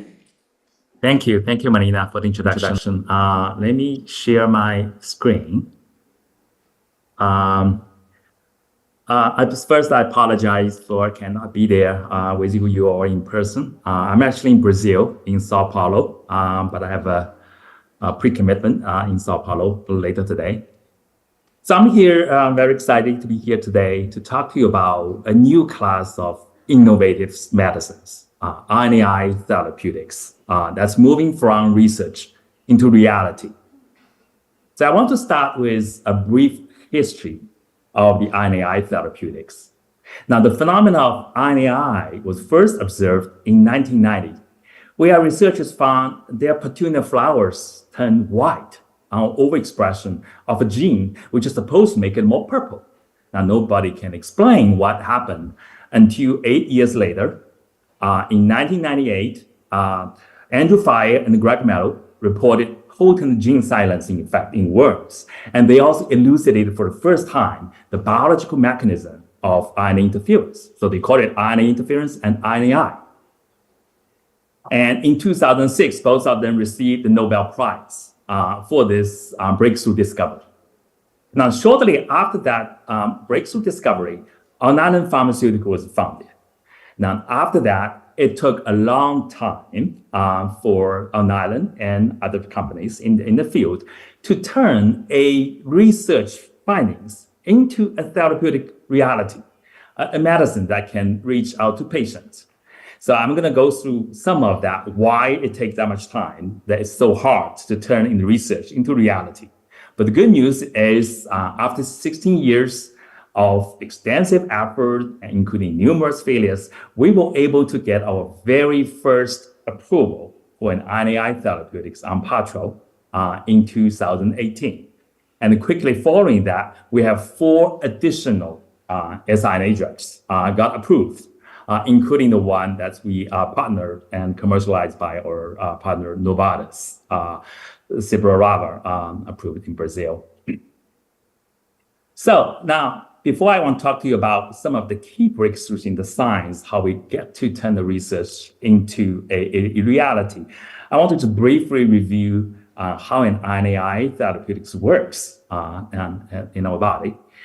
So RNAi therapeutics, also called small interfering RNA or siRNA, it is a double-strand siRNA, typically with about 19 to 25 base pairs.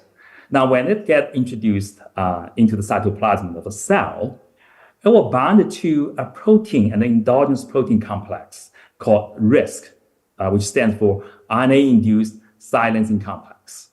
Now, once it's loaded into the RISC, now the antisense strand will get removed. The sense strand will get removed, leaving only the antisense strand loaded into the RISC. Now, this RISC actually contains a cleavage enzyme for messenger RNAs. So now this RISC-loaded antisense strand-loaded RISC will look for mRNAs that contains a matching sequence of the antisense strand.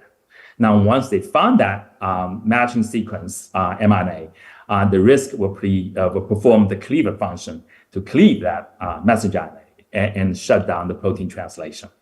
Now, once this happens, now the RISC can go back and start to look for the next mRNA molecule in the cell. So this is really also a catalytic mechanism. So the same antisense strand and the RISC can work over again to shut down mRNAs.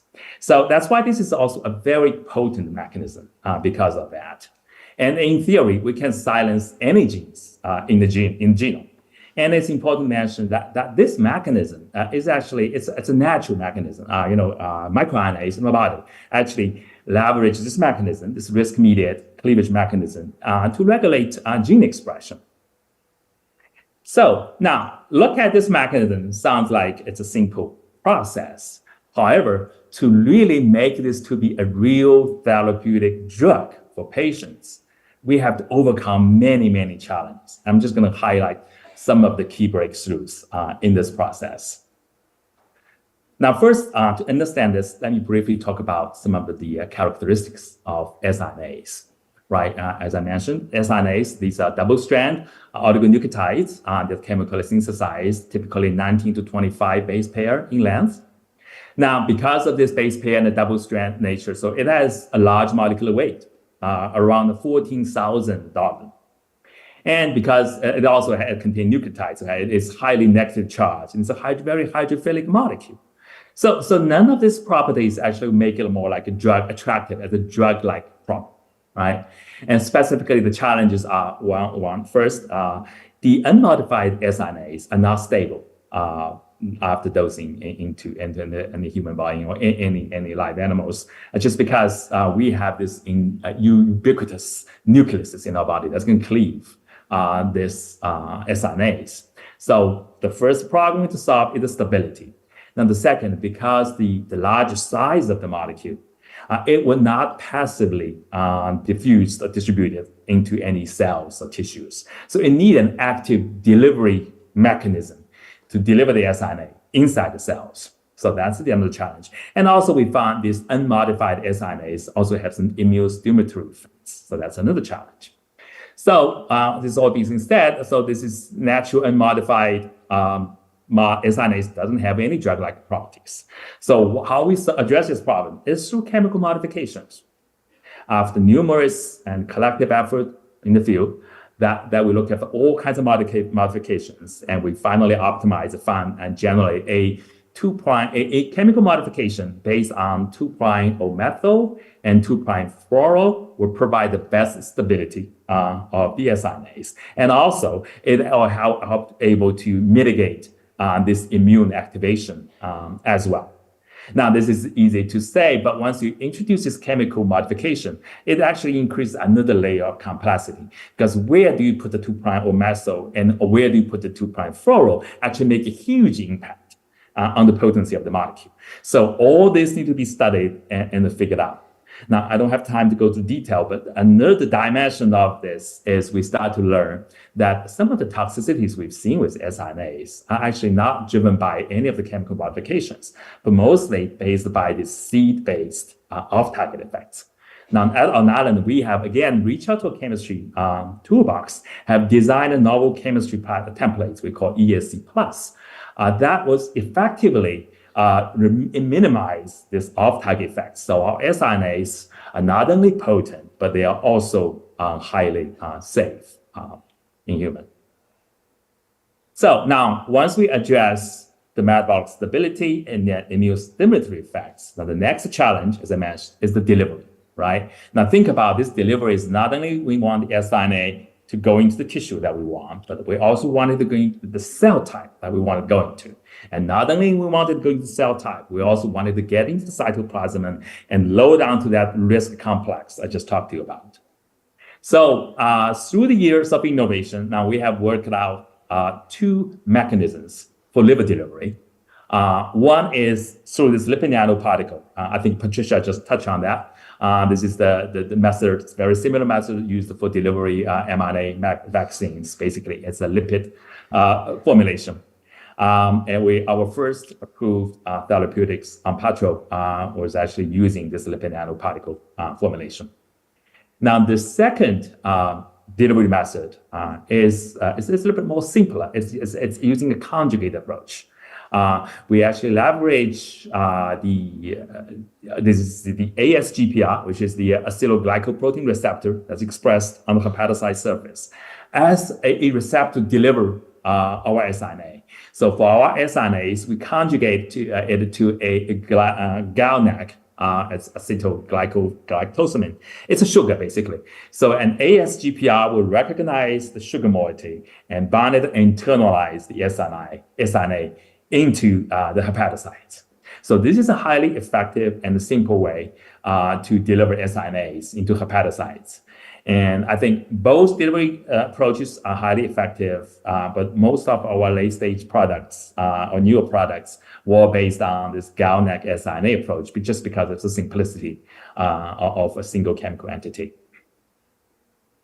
And now, because based on this huge advancement or platform in terms of the modifications to the siRNA and solving the delivery problem for siRNA, we have developed one of the most robust pipeline in any biotech companies in our industry, right?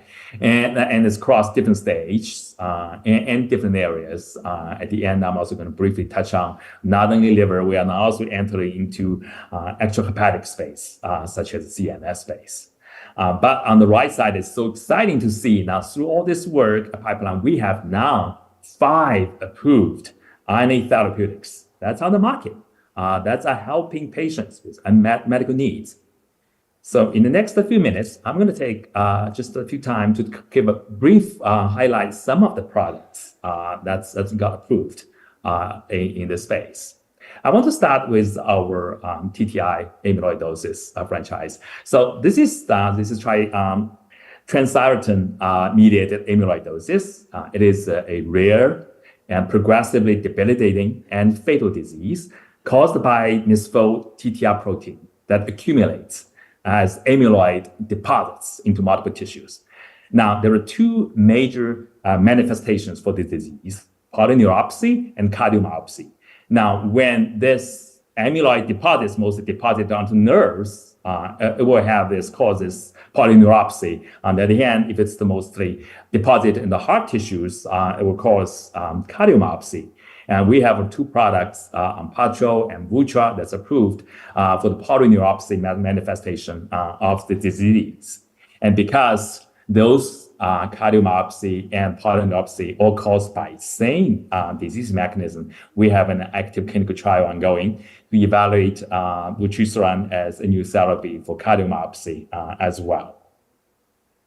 Now, here's the kind of brief therapeutic hypothesis, because the TTR protein is mostly synthesized in the liver. So what we did is we designed an siRNA molecule to target the TTR gene in the liver so that we can reduce the TTR protein production and so reduce the circulating TTR level, and thus we can prevent or clear the tissue amyloid deposits and halt, and in some cases improve this progressive disease. So as I mentioned, we have patisiran, vutrisiran approved. We are very excited. Also, we have our next generation TTR silencer, TTR-04, that's in active clinical development, and which has the potential to become the best-in-class TTR silencer because it offers the potential of once-a-year dosing regimen for this treatment. And here just an example showing the phase 3 results for vutrisiran polyneuropathy study. And here we look at the mNIS score. This is really measuring the neuropathy impairment. And this is called a modified neuropathy impairment score. And the highest score was associated with worsening disease. And as we can tell, the treatment group across between 9 months and 18 months, there's clearly has shown evidence that the treatment of vutrisiran, we have slowed down and stabilized the disease compared with the placebo group. And we also observed a significant improvement compared with the placebo group on the secondary endpoints, which is about reflecting the quality of life. And the drug is also very well tolerated with a very safe safety profile. The major side effects are some of the injection site reactions, which are generally mild and transient of nature, rarely result in discontinuation of the therapy. Now, because the TTR, the major function of TTR is to transport vitamin A in our body. So patients on this therapy are instructed to take vitamin A supplements. So next, I'm going to briefly touch on an example in our product. It's called lumasiran or oxaluma. This is a drug to treat a primary hyperoxaluria type 1 or PH1. Now, we're particularly excited about this therapy because it provides really a revolutionary treatment for young kids. This is usually children with very young age or sometimes infants. Who before this approval, there was not an existing therapy. They have been get on the dialysis and the disease still can progress. And I think the pathogenesis of the disease, let me just go quickly. So show you, this is the mechanism of disease. So this disease is really caused by a defect enzyme called AGT in the liver that converts glycoxylate into soluble glycine. Now, when that enzyme is mutated and lost function, so this will cause an accumulation of oxalate, and which can precipitate a deposit in the kidney and causing kidney stones and further develop into other disease manifestations as well. So what we did is we use this lumasiran and siRNA targeted to this GO1 enzyme, the gene, which is the glycolate oxidase. So which shut down the conversion of glycolate into glycoxylate, such that reduce the production of the oxalate. And since glycolate itself is a more soluble and renally cleared compound, so this is also in our studies of found this is safe to shut down the GO1 mechanism. So again, I'm just showing you an example of our phase 3 trial, the data. Now, since the disease-causing mechanism is the oxalate, so we're using urinary oxalate as our primary endpoints for this trial. And as we can see in the treatment group showed in the blue line, there's a clear reduction of urinary oxalate compared to the placebo group in the purple. And the color. So we've seen a mean of 53% reduction. And on the maximum induction, we see up to 76% maximum induction I think more than 80% of patients on treatment reached near normalization, meaning within 1.5 of the upper limit of normal. And over 50% of patients reached complete normalization. Again, we have a very encouraging safety profile for this compound. Again, very exciting drug in our pipeline. And the last example I want to give is the givosiran as to treat acute hepatic porphyria.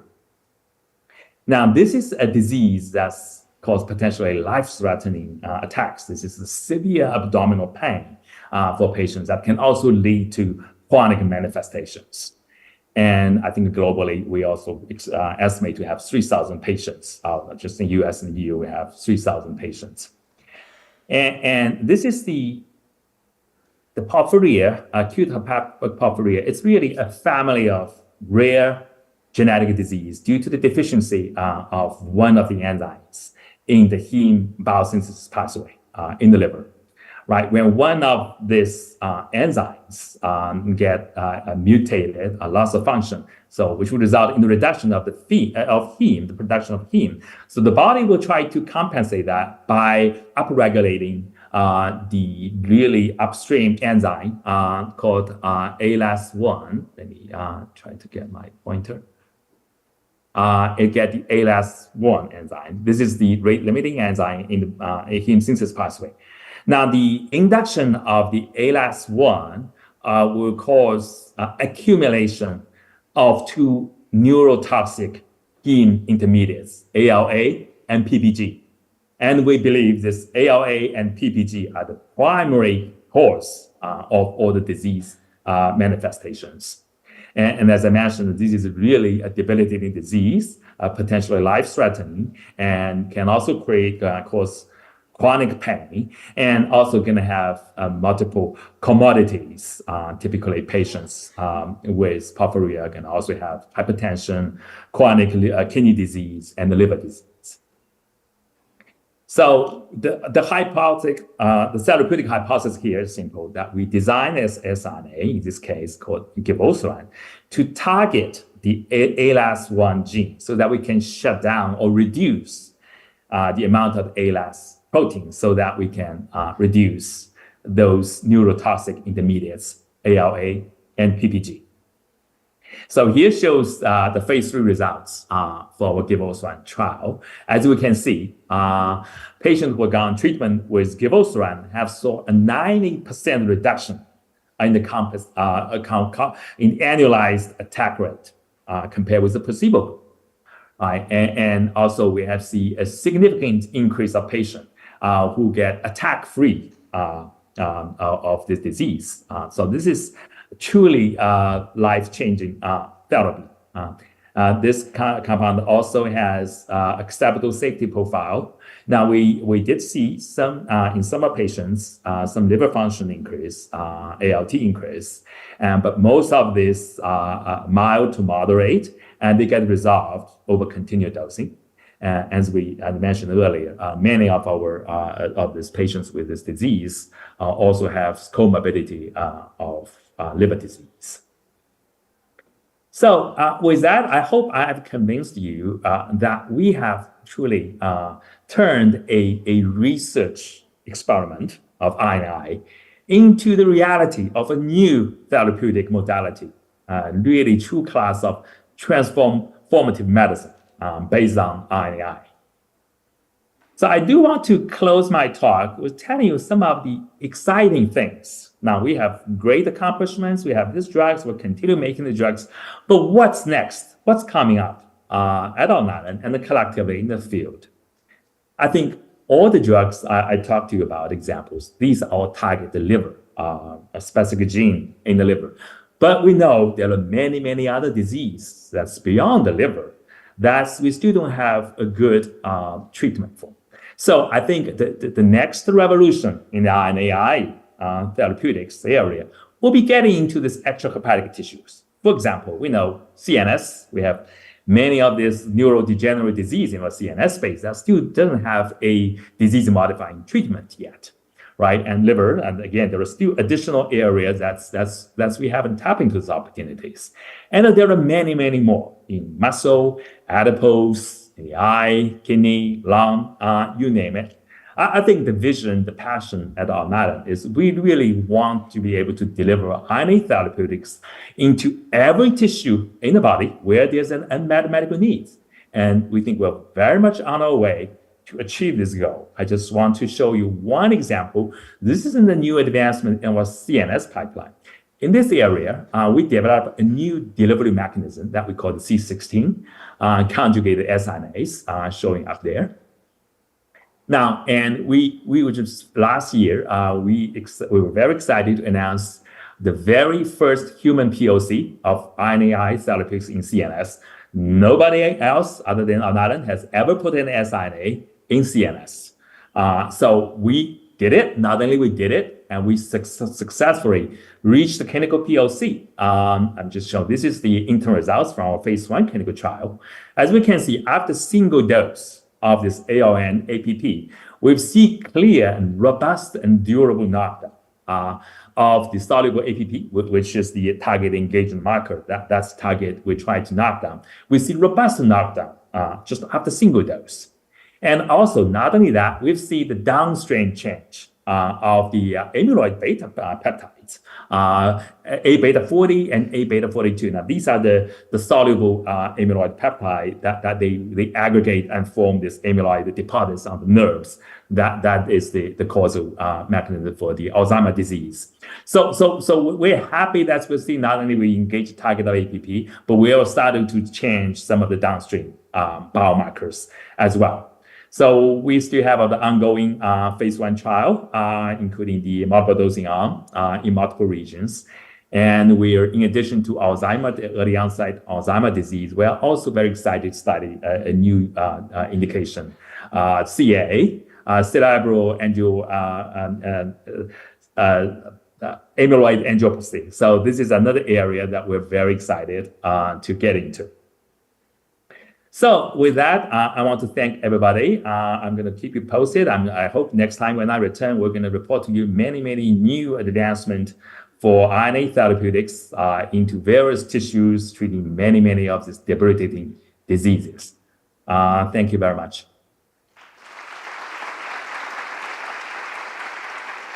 Thank you, Jing-Tao. We'll leave questions to the end. Agora eu vou passar para a minha fala. I will start my own talk. I'd like, first of all, to thank Dr. Akira and the Bio-Manguinhos team for his great invitation, for giving me the chance to talk. My presentation, if you can show it on the screen, please. Thank you.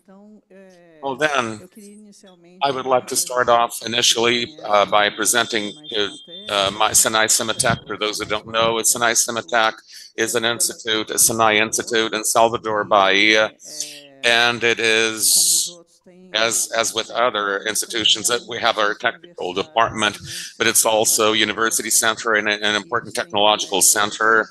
They have several competence areas, over 40 areas, and we have seen, we've been supporting them and structuring one of the most recent areas, which is the health area, and which was exactly launched during the pandemic in 2020. And that situation at that time, various initiatives were conducted by the institution to support and to help with the pandemic, and one of them was the development of one of the vaccines that the Ministry of Science and Technology and Innovation was financing and supporting. So now we had 4 vaccines that were developed at universities, and also there are other initiatives by Butantan Institute, and here we have our project, a vaccine that I'll be telling you about and what we have done throughout the development of that product. This is a vaccine made in partnership partnership with HTT. It's a Seattle company, HTT. It established a partnership not only with us, but also with in India and Korea to develop products. India through Genova was the first to have this vaccine approved in India, and we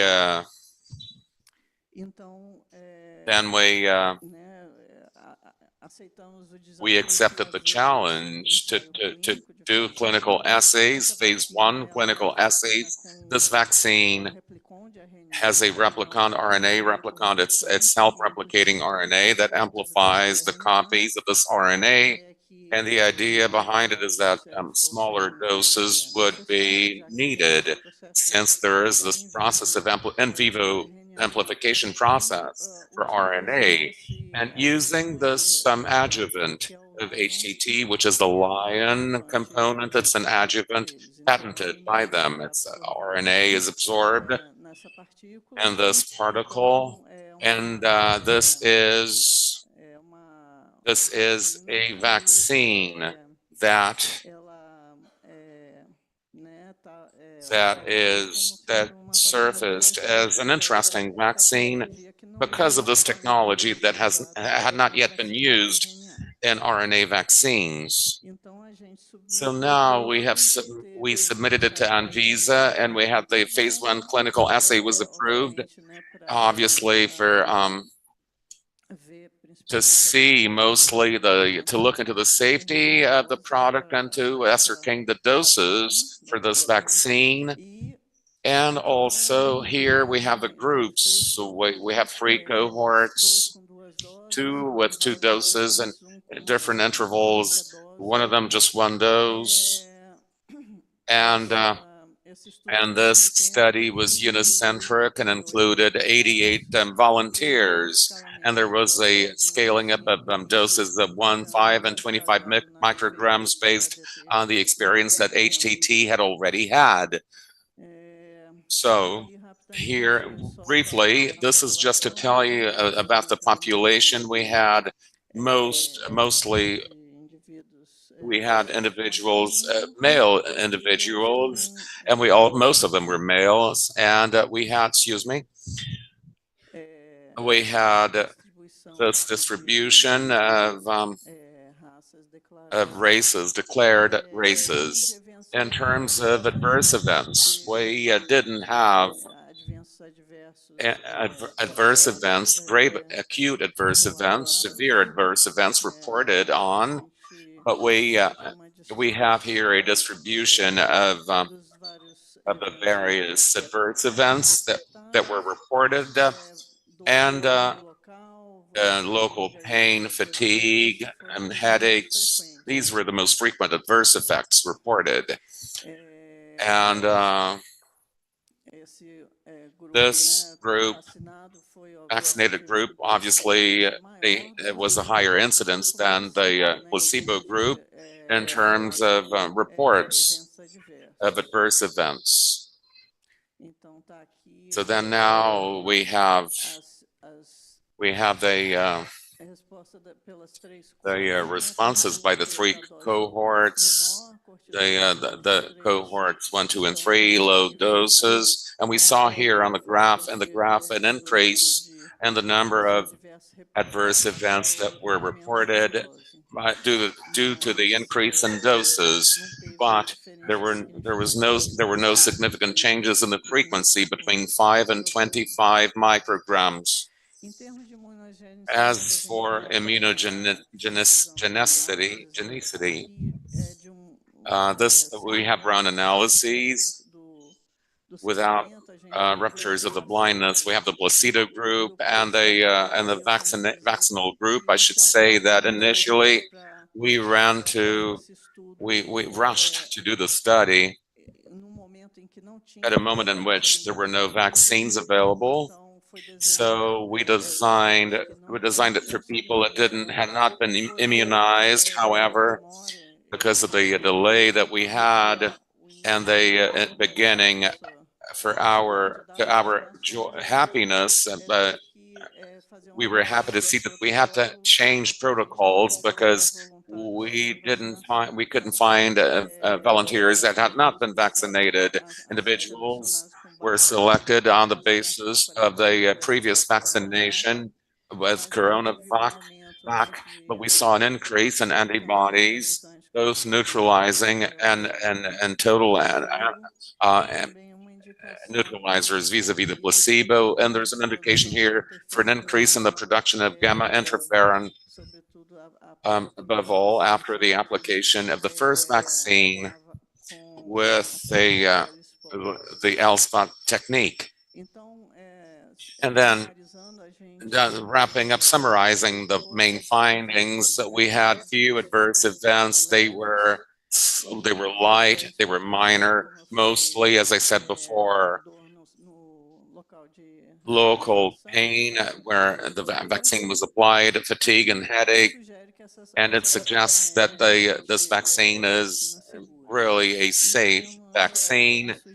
And there is a suggestion also that it could induce a response, both cellular and tumoral response.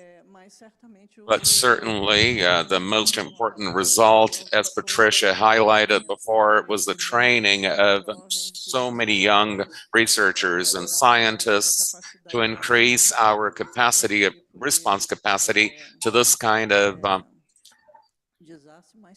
disaster, but also to develop new products.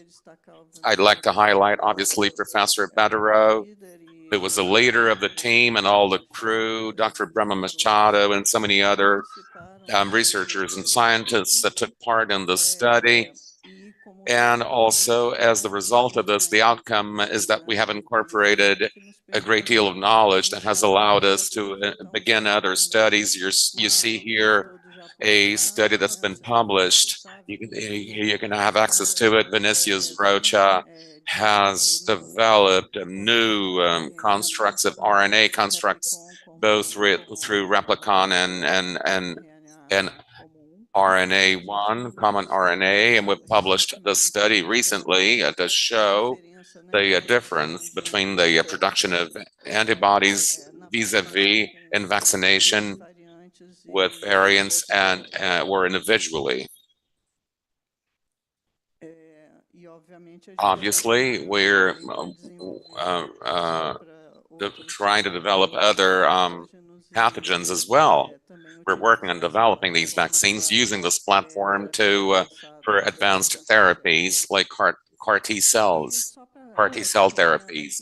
Just rushing a bit now, these studies have been published also.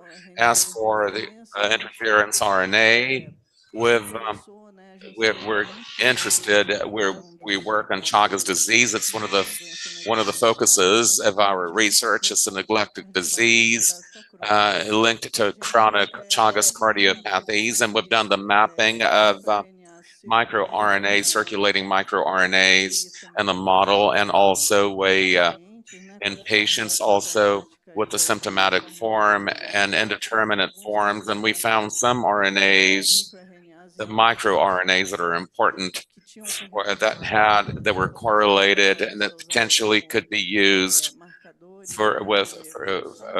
as markers of the evolution, but also as therapeutics. And we chosen the MIR21 to test this hypothesis, and we're producing.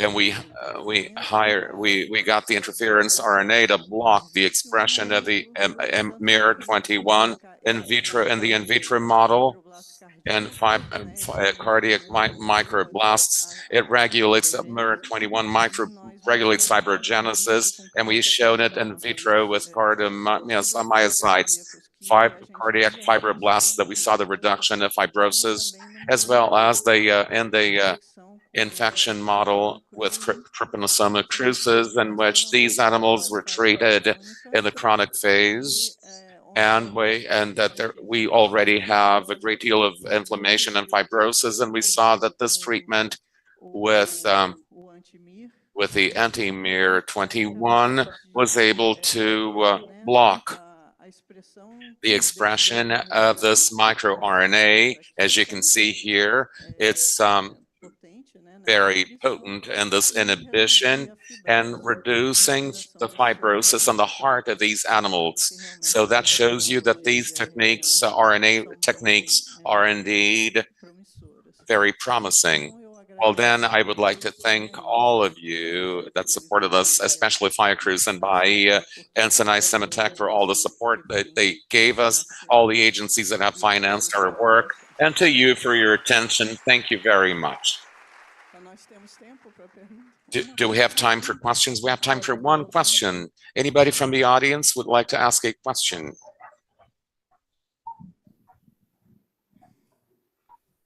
Questions from the audience?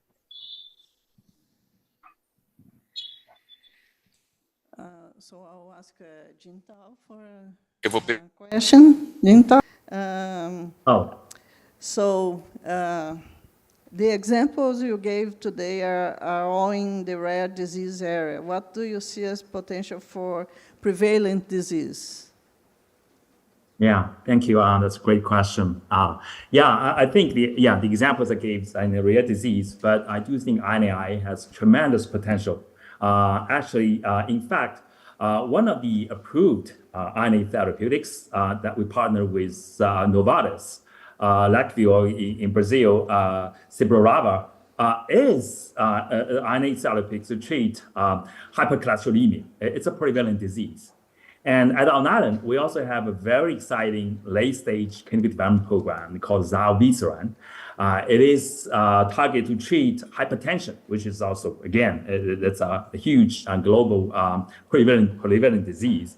And we were hoping that our siRNA therapeutics, zilebesiran, in this particular case, can provide its unique features. Not only that's it able to reduce the blood pressure, but also can provide this what we call tonic control of blood lowering. So what we've seen, and we have already seen this in 2 of our phase 2 trials, where zilebesiran has demonstrated a significant blood pressure reduction up to 15 millimeter mercury. It can not only reduce it, but also can reduce out throughout the whole day. So we're looking at this therapy as potentially not only improving the quantity, but also the quality of blood pressure lowering. And this has the potential for once every 6 months dosing, which can also address a lot of the issues with the adherence to medications. So we're very excited about kind of RNA therapeutics going to prevalent diseases. And I think it has tremendous potential.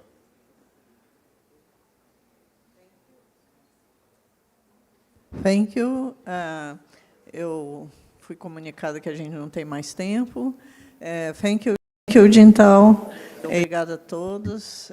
Quem tiver perguntas também para a Patricia, podem perguntar a ela aqui. Obrigada. questions for Patricia. You can ask them later.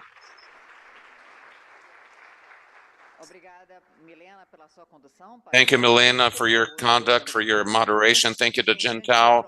And before you go to lunch, remember that at the end of today's session around 5 p.m., right after the presentation, we have Chico's women here in the Easy Arena.